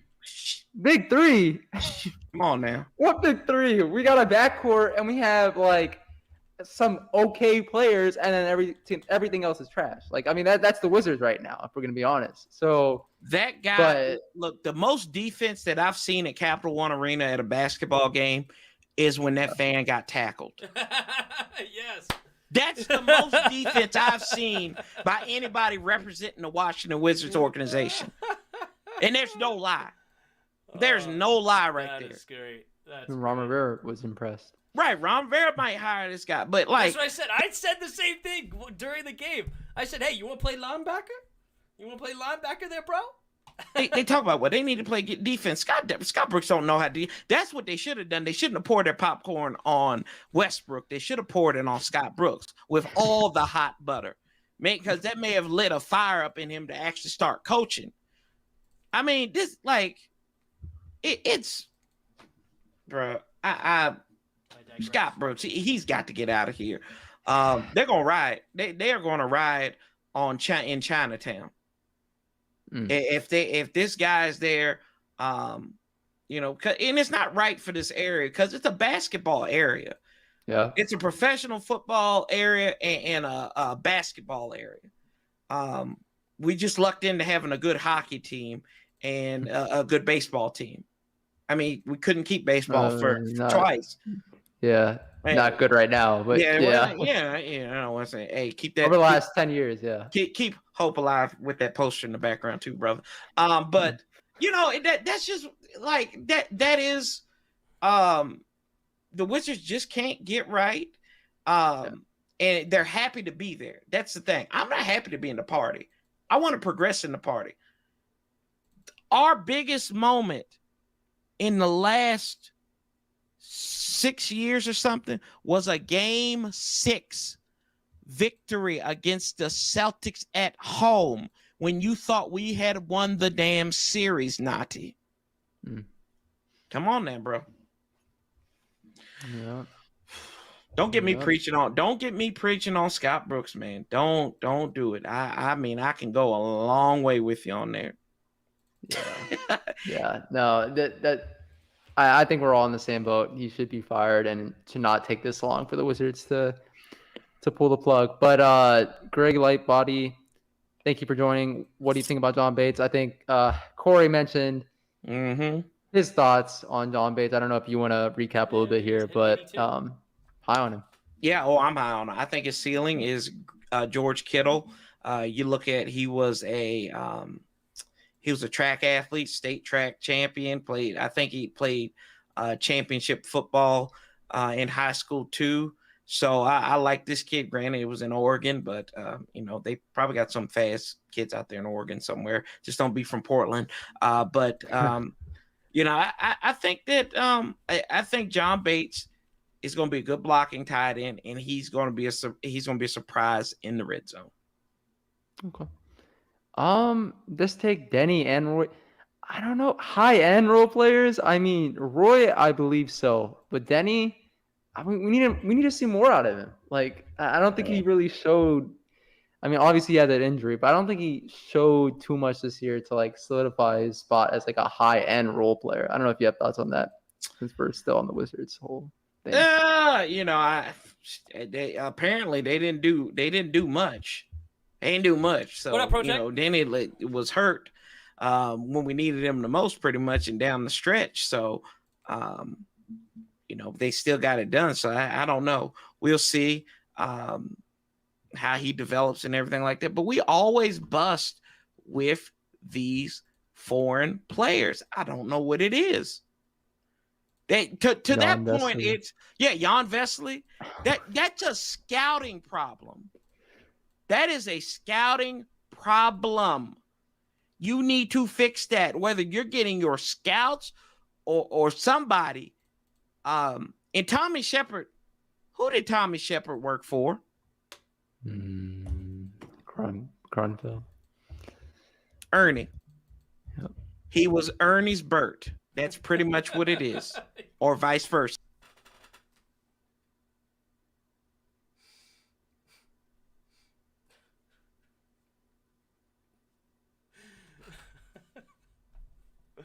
Bert and Ernie. He was Ernie's Bert. Appreciate you, bro. King Scorched. What's up, dude? Denny is trash, definitely.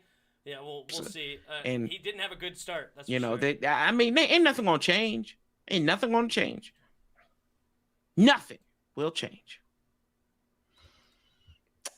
Gafford. I mean, again, this shows. I know we were trying to move past this, but this just shows how bad of a coach Scott Brooks was this year, and really the last couple of years. Didn't start him until the season was literally on the line. But yeah, they said he was a genius. People called him a genius in the national media. People were saying this. We're saying this after game I do one. like Gafford. Gafford's a nice big man, but I want him as a backup big man. I want him to come off the bench and get like a true two-way big man. But I like Gafford's athleticism off the bench. Yeah. Like, I mean, like Scott, like I don't know for that ejection.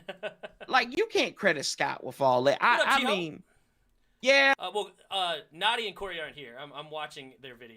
Did they win on the stretch? Did they come back from improbable odds? What did they swept number one team in the West? Didn't they? They swept Utah. So yeah, you swept the Lakers. You swept a lot of teams. See, if we were out in the West, we'd probably contend for a championship this year. Yeah, especially. Yeah, we were on your show when we split with the Clippers. Well, yeah, Ed's right. I think we need to hire Travis Thomas's cousin, Sam Cassell. So, but he might go to Boston. So, yeah, maybe we can get Kara. Maybe we can get Kara Lawson. Maybe Kara Lawson or Becky or. What's good, Tim? Denny defensively is a liability. Bertan's liability. Robin liability. Rui liability. Brad liability. Defensively, entire team and Reb. What? And Reb, don't forget about it. I don't know what you mean. But, and rebounds. I gotcha.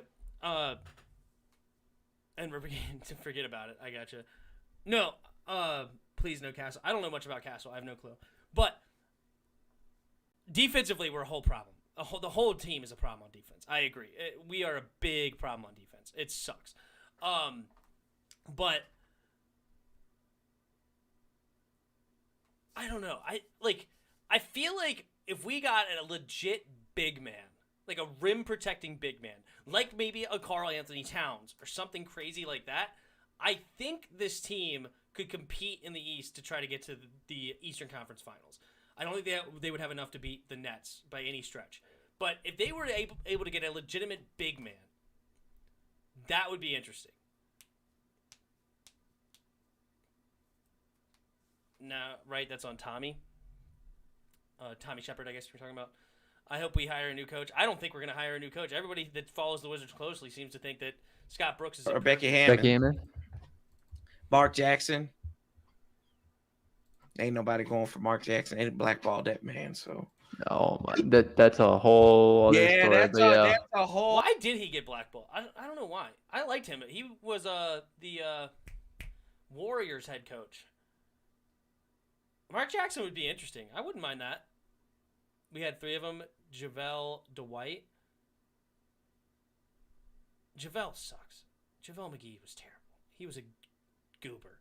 And Dwight Howard, old and washed up. No. I want somebody like actually young and in their prime, not Dwight Howard at age 34 or whatever he was, 33. No, and then McGee was trash. McGee was. Oh yeah, that's a whole nother can of worms. So yeah. Yeah, just sad times for the Wizards, man. I mean, they did make the playoffs. JaVale McGee, the guy that shot the long 2, I believe, and then no, he went for a layup. Threw it way off the backboard, fell out of bounds, then got up and ran back on defense like he made it. Hold up.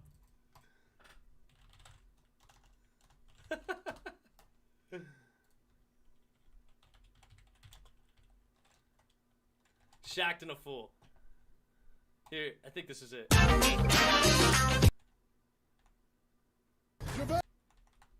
don't know, it's more like in the middle of the game from the free. And come on, JaVale, throw it to it. Where defense you still have the Here it is.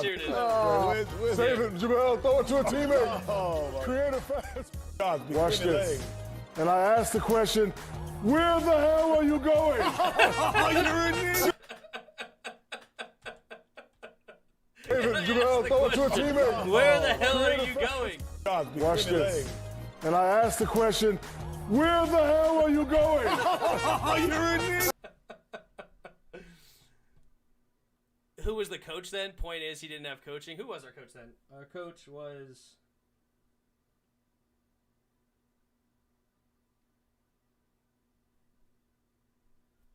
Was it Doug Collins?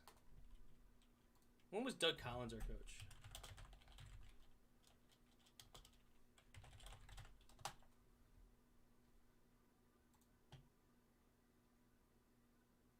No, way too old. Who am I thinking of? I thought there was another guy. There's another guy that reminds me of Doug Collins then. That's old. Who's our Wizards head coaches? Hold on.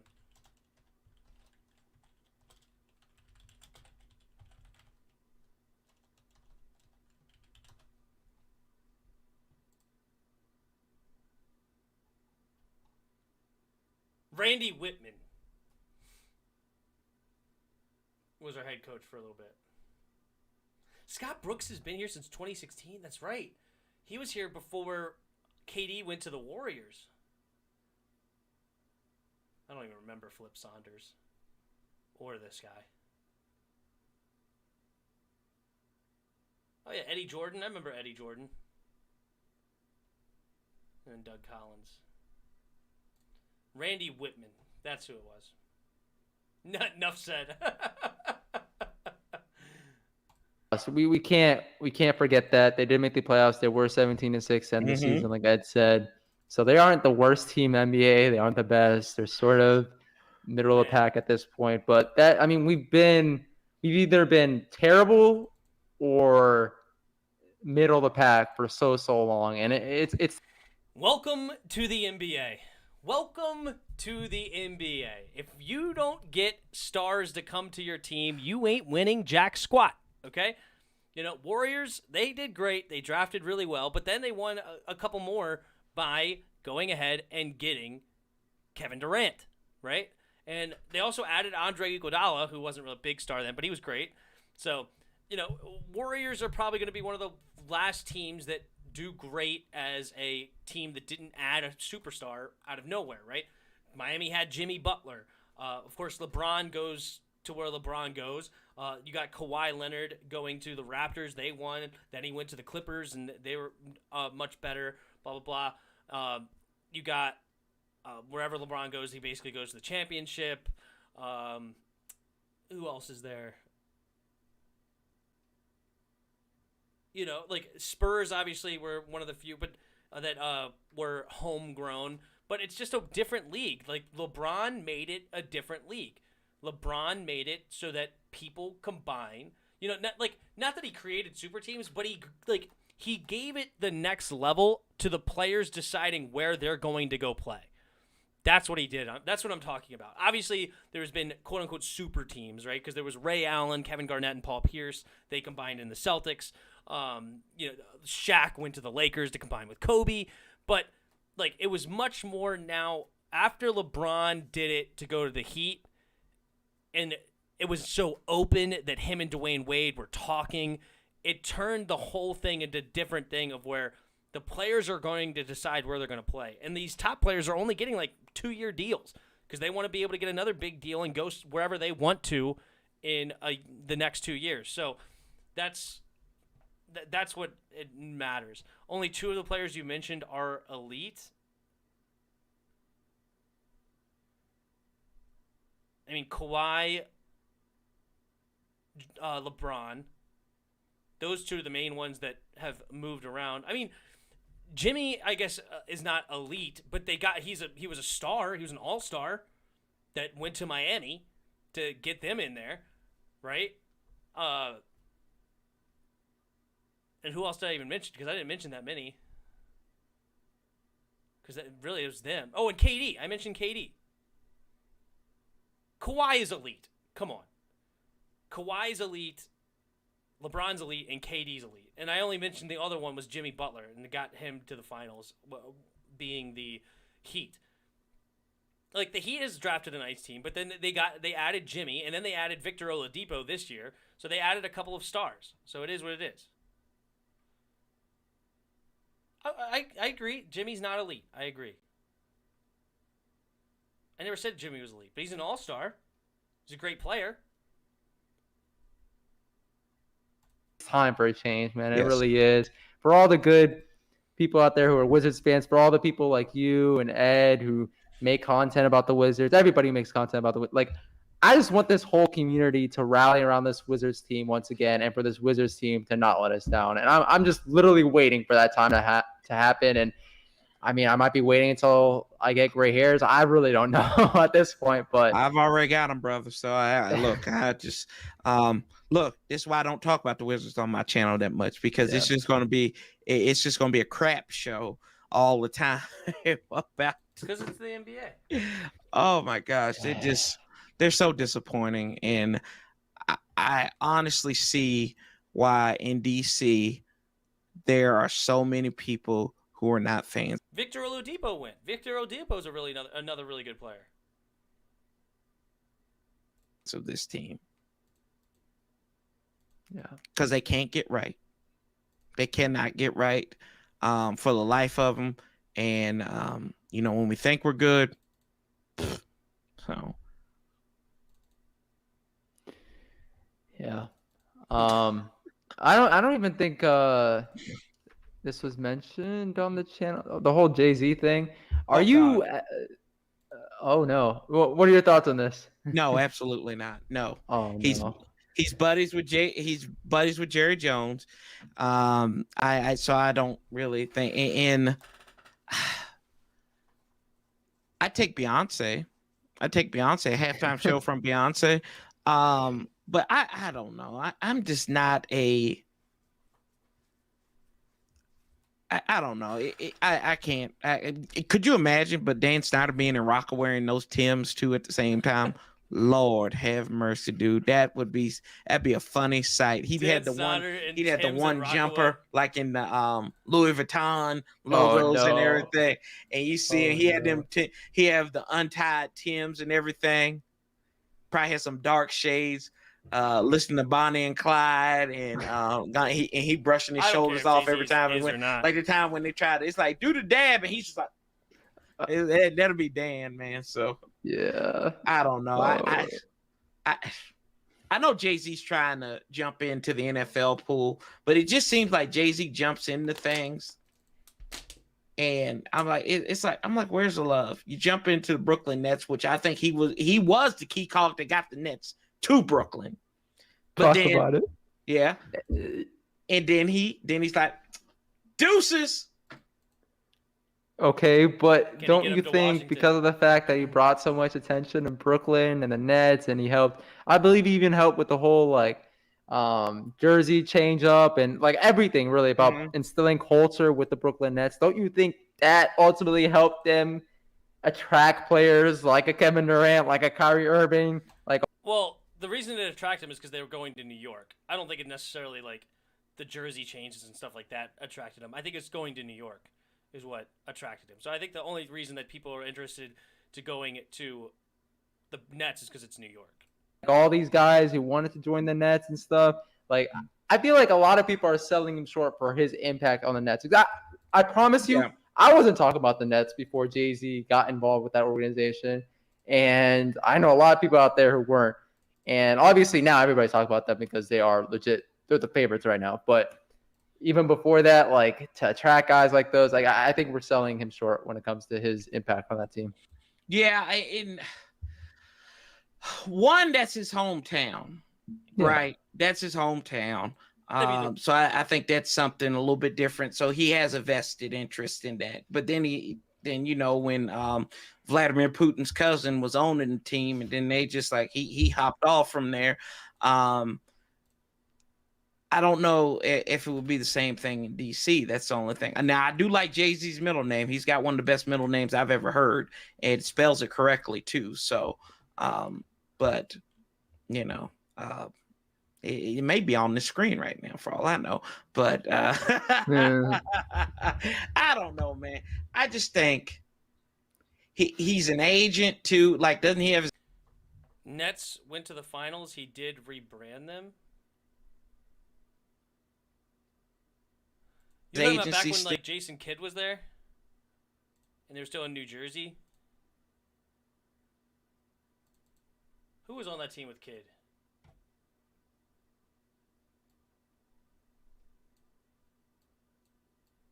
I don't even remember.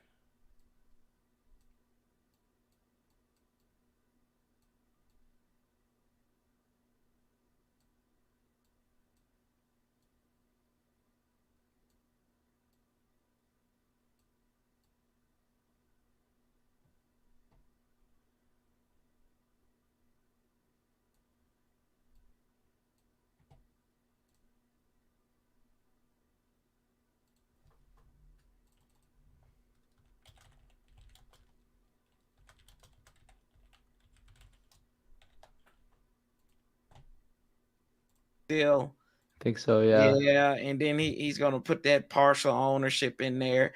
I don't know. It is. I'm okay. I'm okay with it. Jimmy's definitely elite. Jimmy's not elite. I mean, we're broadening elite too much if Jimmy's elite, right? Okay, I'm okay. I mean, I guess for me, I would be stoked about Jay-Z joining the ownership team. I think it would mask a lot of the horrors that comes with Dan Snyder owning the team. Obviously, none of it.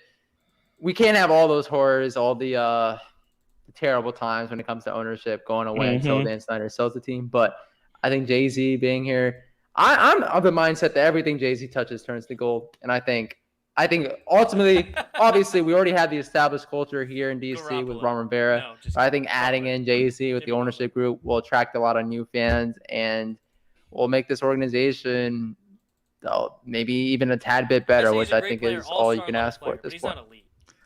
Yeah, and did they? How were the Nets while Jay-Z owned them too? By the way, they weren't that good, but they did have that season before Kyrie and KD jumped on board where they were very, very not very good, but they were playoff caliber. I think they made the playoffs that year, if I'm not mistaken. Yeah, but Jay-Z wasn't a part owner at that point. He was already gone. He left in 2013, so he wasn't even close to KD and Kyrie. All right. So let's see here. I don't think so. Jimmy Butler. Well, he relinquished it in 2013. His but ownership, But what I'm saying is that obviously his day-to-day I'm just saying the impact. Literally nobody was talking about the Nets before. Well, they moved. Especially not elite after that playoff performance against the Bucks. Oh my God. Whew. Terrible. Carried a team to the finals and carried them to 2 wins against the Lakers. I mean, he did great last season, but you saw what he did this year.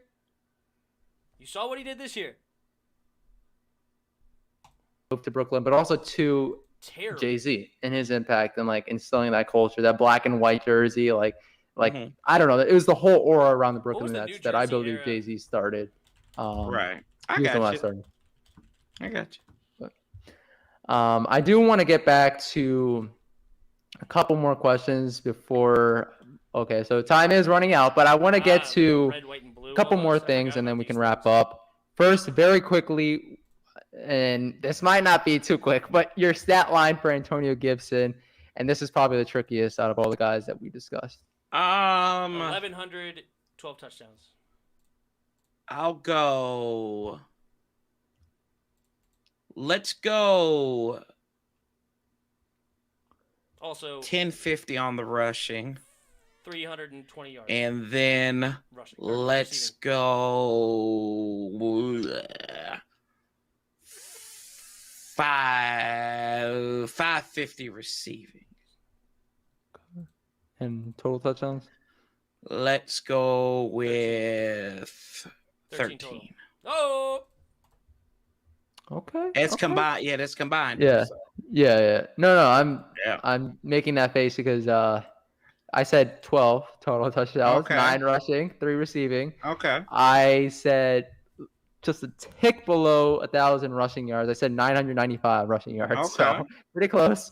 And then I said 50 catches for 400 receiving. So I think the big thing, though, to make out of our stat lines for Antonio Gibson, 1, the similarity. And then 2, us giving him a lot more receiving yards than he had last year, which I think means a lot for this offense. And I think means a lot for Antonio Gibson. Because I don't know about you, I think he has. I mean, I mentioned this. What was this? This was a couple weeks after the draft. I talked about him being an Alvin Kamara type player. And I think his potential is through the roof. Yeah. And I don't know about you, but I think a Pro Bowl is in his future, near future. Maybe not this year, but the year after. It could be possible this year. It just depends on how that toe is feeling at the beginning of the season, and if he's good to go come week 1, and he doesn't have any setbacks from that. I think that, and we're talking about this in a perfect season, pretty much if everything goes the right way and these guys are healthy. So, he caught at Memphis, he ran the ball, so. Why can't he not do that? You know what I mean? Yeah. I'm literally gonna spend 2 seconds on this. That's an F. That is a fail. And then Logan Thomas, Gregory Lightbody. That is a good point. I don't know why. I just forgot about him in my notes. I don't know why, but of all people, I know. It's on your channel. You forgot Logan Thomas. I know. I'm sorry, guys. I'm sorry. But I mean, this is great for both of us because it's pretty much just off the dome for both of us. Logan Thomas, what's your stat line for him this season? Logan Thomas, 725, 6 touchdowns, 60 catches. let's go. I think he'll be right around the same time. I'll give him a bump this year. Okay. Say 700 yards. And I think he had 5 last year. I'll go 5 touchdowns again this year. Okay. I'll say maybe a little bit less. Did he say 906? I think he had 5 last year. I'll go 5 touchdowns again this year. Oh, 5, okay. Okay. I said 725. 6. I'll say maybe a little bit less catches, maybe like 54-ish catches. 625 yards because there's going to be a lot of options on this offense. And I might have to bump up maybe Ryan Fitzpatrick touchdowns. I might yeah, have to about bump up five his touchdowns like 28 you. touchdowns. But that one was, I wouldn't say intentionally close, but like Yeah. The other ones were kind of close. crazy. Yeah. But that is a How are good they gonna get point. 20 Doesn't more throw to minutes out tight of ends this? that much. Well, he better learn. I think, yeah, that is true. But I think the reason why we're so high on Terry is because, I mean, no matter where Fitz goes, when he has a number one option as a receiver on his offense, whether it be, I think it was Brandon Marshall in New York, if I'm not mistaken, Still downloading videos. Devontae Parker in Hang out, Miami, videos downloaded. he likes force feeding them. So I think Terry McLaurin is definitely going to have a big season because of that. Yeah, I agree. I agree with you 110% there, brother. I got distracted by a comment. Sorry. It's all good. It's all good. Was it the last comment? Yeah. Kelly Rowland is better than Whatever. I don't even know who Kelly Rowland All is. right. So off of that, two more questions. I thought this was a kind of fun question that Kelly Rowland might invoke a little bit of fun, and that is, can you give me your top 5-ish? And I say ish because if you have a tiebreaker, then obviously you can have like 6 players, but top 5-ish players in the NFC East right now. Top 5-ish players. And this is assuming health. Let me say that too. Okay. So no particular order. Let me rephrase. So Pick whoever I you shouldn't want. say it's assuming like full health for Megan's everyone, good but as like hell. let's say top 5 players right now. You're accounting for how the recovery process is going, right? And if week 1 were to start today, top 5 players. I think Saquon's up there. She's better than both. Especially this one. I like the longer hair. Chase. Megan Good over Beyonce and Kelly Rowland. God, who is? Huh. Did you say he was going to bed 30 minutes ago? Hmm. Well, Do we really want to say? made a video and I'm still. Do we want to say Dak? Finish. Do you want to say And then I'm Dak? gonna upload it. I'll say Dak. I'll say Dak. And then Put my guy up there. Don't forget him. I don't know if you know who I'm talking about though. Wait, who are we talking about? I didn't even hear the question. How the recovery process is going, right? And if week 1 were to start today, top 5 players. I think Saquon's up there. Top 5 players, and we're putting Saquon. All right, Top so 5 players all off around? of that, two top 5 more running backs. questions. I thought this was a kind of fun question that might invoke a little bit of fun, and that is, can you give me your top 5-ish? And I say ish because if you have a tiebreaker, then obviously you can have like 6 players, but top 5-ish players in the NFC East right now. Oh, NFC top East. 5-ish players. Okay, so top 5. Okay, I missed the East part. I'm like, I don't know if Saquon's necessarily a top 5 player right now in the league. I think he's the top running back, but I'd probably pick him. But okay, in the NFC East. In the NFC East. Top 5 players in the NFC East. This is interesting.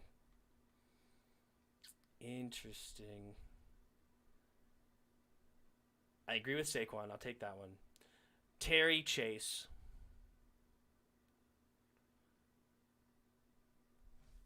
Dak.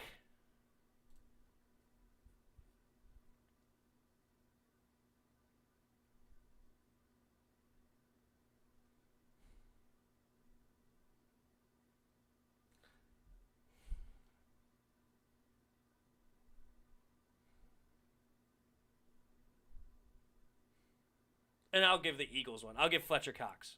So, Fletcher Cox, Saquon Barkley, Chase, Terry, and Saquon. That's my top 5.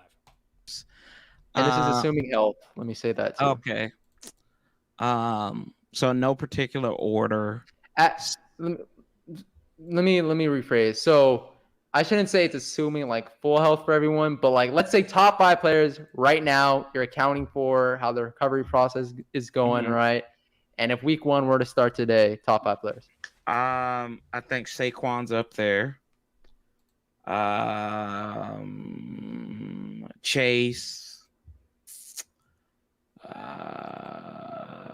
God, who is? It's a good one. Do we really want to say? Do we want to say Dak? Do you want to say Dak? I'll say Dak. I'll say Dak. We're 3 for 3 right now. And then put my guy up there. Don't forget him. I don't know if you know who I'm talking about though. John Bostic's up there, right? No. Again, this is probably a second moment where I wanted to end the stream. Oh God. Oh man, who is? Let's see. I don't. God. 5 years from now, we're gonna be looking back and thinking, like, saying to ourselves, "Wow, we really started John Bostic at middle linebacker." Just it was like, and then 5 years from now, I said, "You remember that time he knocked out Andy Dalton?" I guess. Oh God, Zeke maybe. Zeke. I mean, he's produced. He's produced up there. No. Right now. I feel like I got to add somebody from Philadelphia up in there, don't I? Fletcher Cox. Fletcher Cox, maybe. True. Yeah. I don't know. That's just me, like, really thinking off the top of my head. So we were 4 for 5. 4 out of 5. Me and Corey agreed, but Terry's better than Zeke right now. You know, I see somebody say Kenny Galladay. I don't. Honestly, I don't even think Galladay's there. I don't. Yeah, Terry's up there. Here, let's throw out, since this is a Washington stream, let's throw out Zeke and we'll put Terry right there. Hey, we're 5 for 5. 5 for 5. We all agreed. Montez too. There you go. We'll put Terry right there. Yeah. Okay. I like the list. Okay. So I mean, I have Saquon up there. Okay. I have, obviously assuming health, Saquon, Dak. I have, who do I have? I thought you were gonna mention this guy because I mean he was an All-Pro for a reason. Brandon Sheriff up there. Yes, I do. I mean, you guys might think I'm crazy. I mean, he's an All-Pro for a reason. He was our best offensive lineman. I mean, it's facts. And I looked at all the offensive lines in the division. He is the best offensive lineman on any of the 4 teams, and I think we got to give him his love here on the channel for the his last season here in DC. So. I know why you made that reaction, because you realize in that split moment that you forgot to put him on your list. Here he goes. Here he goes. Daggone man can't stay healthy. And I just said assuming health. We're talking about Saquon and Dak. Yeah, assuming health. Saquon. He hasn't been playing. But at the end of the day, not assuming health. There are 3 things. There are 3 things that are true in life. What 4? Life, death, taxes, Brandon Sheriff being hurt for a month. But Corey, we literally just talked about Dak, who's coming off a season-ending injury, and Saquon, who I don't know when's the last time you played. And we mentioned both of those guys as top 5 players in this division. I think if we're mentioning them as top 5 players, I think it's fair game for Brandon Sheriff. Saquon got hurt at the beginning of last season. Let's be real. How many games did he play? He played 2, but he did play. He did play. Oh. And plus, at the end of the day, with in the words of our great former head coach, Jay Gruden, it's just a guard. Okay. Anyways, my top 5: Saquon, Dak, Brandon Sheriff, and then I have Chase Young. Damn, there's some good drugs up there in Chicago, man. Oh my gosh. God, Saquon, Dak, Sheriff. Dax is not elite either. Well, it's the NFC East, and he's the best quarterback in the division, and he's got great stats. He's got a good winning record too. I mean,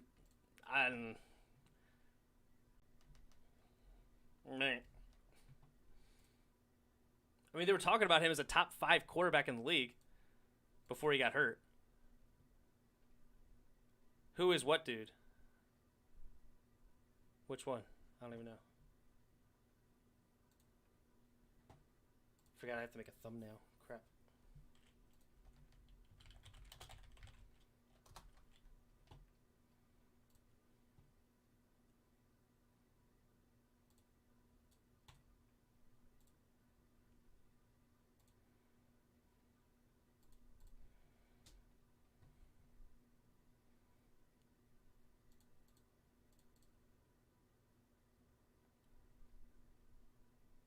He hasn't been over 66, what, completion percentage?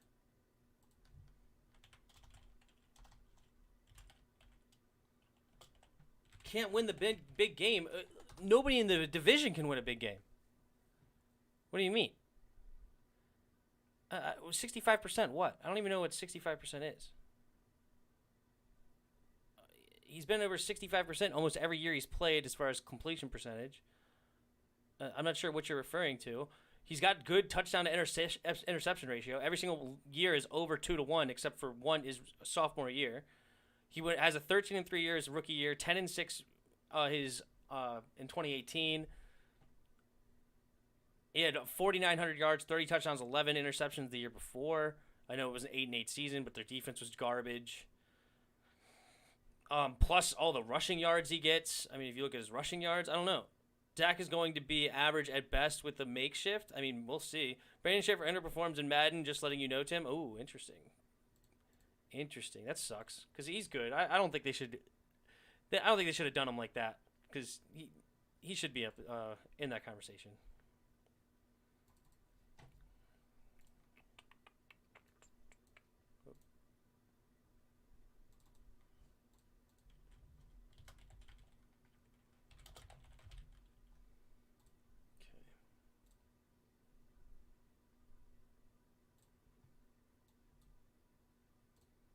Gonna make a thumbnail.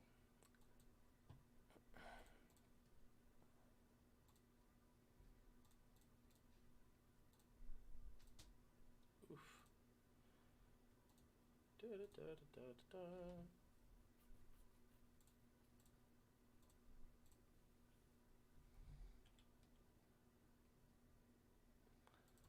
Need to use the restroom, bro.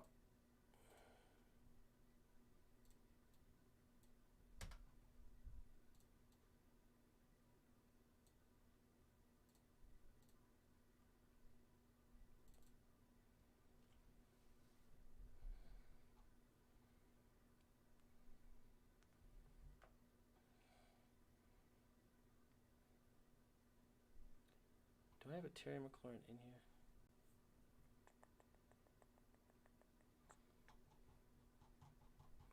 It's in the Washington News.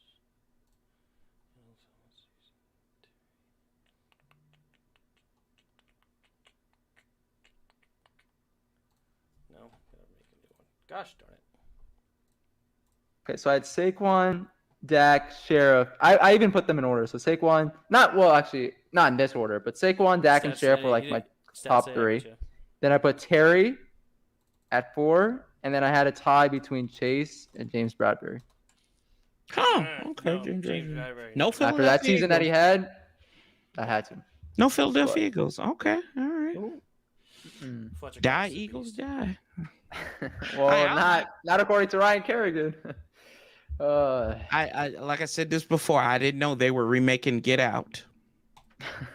That's exactly what he looked like. He's like, hello. Like, man, I tell you what, man, what did you think about that? I can ask you a question here.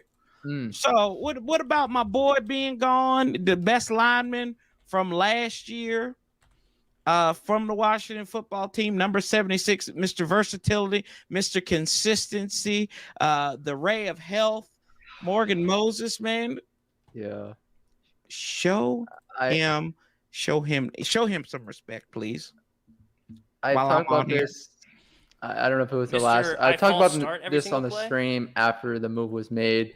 It's just so funny, man. We've been going back and forth over Morgan Moses and Brandon Sheriff, and one of the few times, I guess, that I've been right on our takes. Brandon Sheriff being the most important offensive lineman on this team, so much so that they haven't signed him to a contract extension, which makes a lot of sense, right? But anyways, Morgan Moses, I think the move tells you all you need to know about him. Sure, he was out there no matter the injury, and you got to respect him for that. I've always respected that part of him. But at the end of the day, what that move made us realize, well, I mean, I already knew this, but maybe you realize or sort of shocked you with, is that Morgan Moses is a replaceable player. You're just eating this up. You're just eating this up. Look at you. I am. Look. See, y'all. Look. We got arrogant Nati today, man. So Lord have mercy. One of the rare times. Yeah. Shoot, man. As long as I bring this energy out of you. I love it. No, I mean, at the end of the day, Sheriff's an all-pro because there weren't that many great right guards in the NFL. I get that. I get that. So obviously, he isn't more important because we know awards mean everything. Because, Robert Griffin III is one of the best quarterbacks in the NFL right now. When he was the offensive rookie of the year back in 2012. He does. That's a rookie award. Yeah, but that was also still a good years ago. But yeah, at the end of the day, this year. No comeback, Corey. It's the same thing. They get caught up in these awards when you don't have enough right guards. When every good guard is a left guard for the most part. When you're talking about guards, of course somebody's going to have to default to the All-Pro team. Brandon Sheriff was it. Wow. I've never. Brandon Sheriff is a top 5 player in this division, and I will say this to clarify everything. Do I think at the end of the day Morgan Moses is better than Brandon Sheriff? No, I do not. Never said that. I've never said that. I said last year. Get this right. He was the best offensive lineman on the team because one thing, he cleared up his penalties. That's one thing. And then 2, y'all remember that Thanksgiving game? Who's the starting left tackle? That's right. It was Morgan freaking Moses, y'all. I'm just saying. He showed his value and his versatility there. Position flex, as Coach Ron likes to talk about. I think last year he was a cusp above. But and plus he's just a right tackle too. So I would rather have the one guy who is elite at his position and have the guy who is at a variety of positions on the line. Hey, sometimes the guys, it just creates for good chemistry though. Sometimes, so you know what I'm saying. And then we got Sam Cosmi. We got Sam Cosmi. So and Leno. Hopefully he can come out there and Cornelius. Yeah, Cornelius Lucas. Yeah, we got the guy that Lucas backed up. What are you guys saying over here? Our Sec gave him and Wentz and Danny Fumbles big stats. Gave who big stats? I don't even know who you're referring to. I missed it. No, re-signing Eric Flowers tells you who the best O-line is. Tim, is there anybody else that you want me to judge off of Madden compared to real life? Let's see. Who's a good one? I'm curious what they they don't have it in the game yet. So let's go. In the old Madden, how do they rate? Let's do...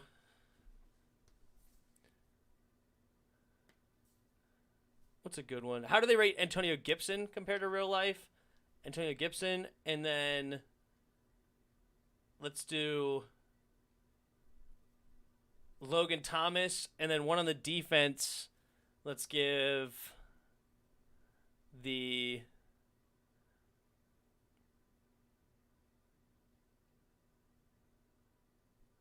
Cole Holcomb. So those three.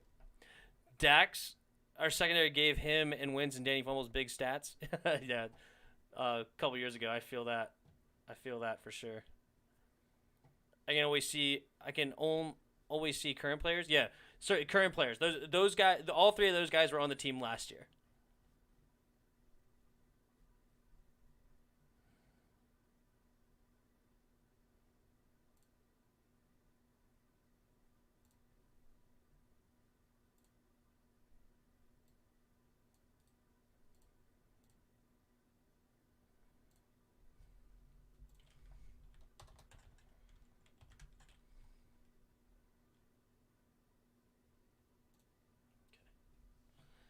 Done.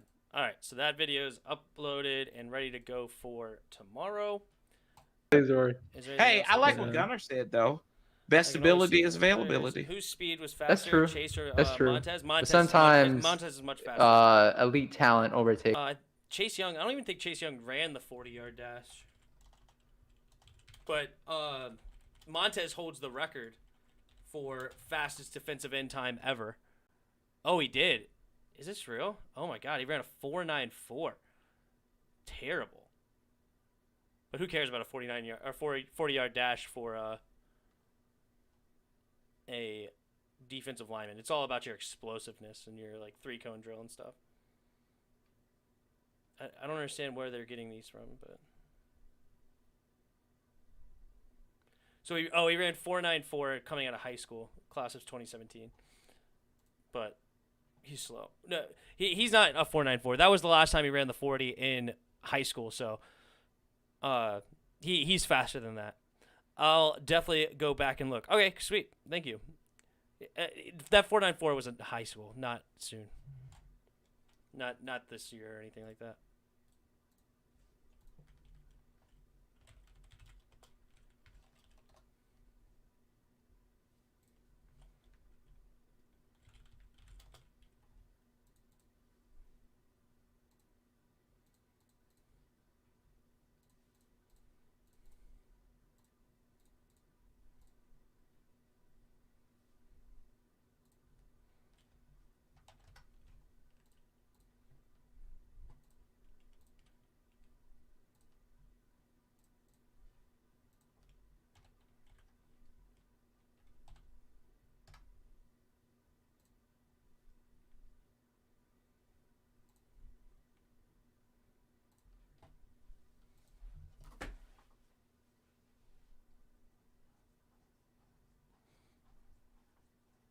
Payne beat him?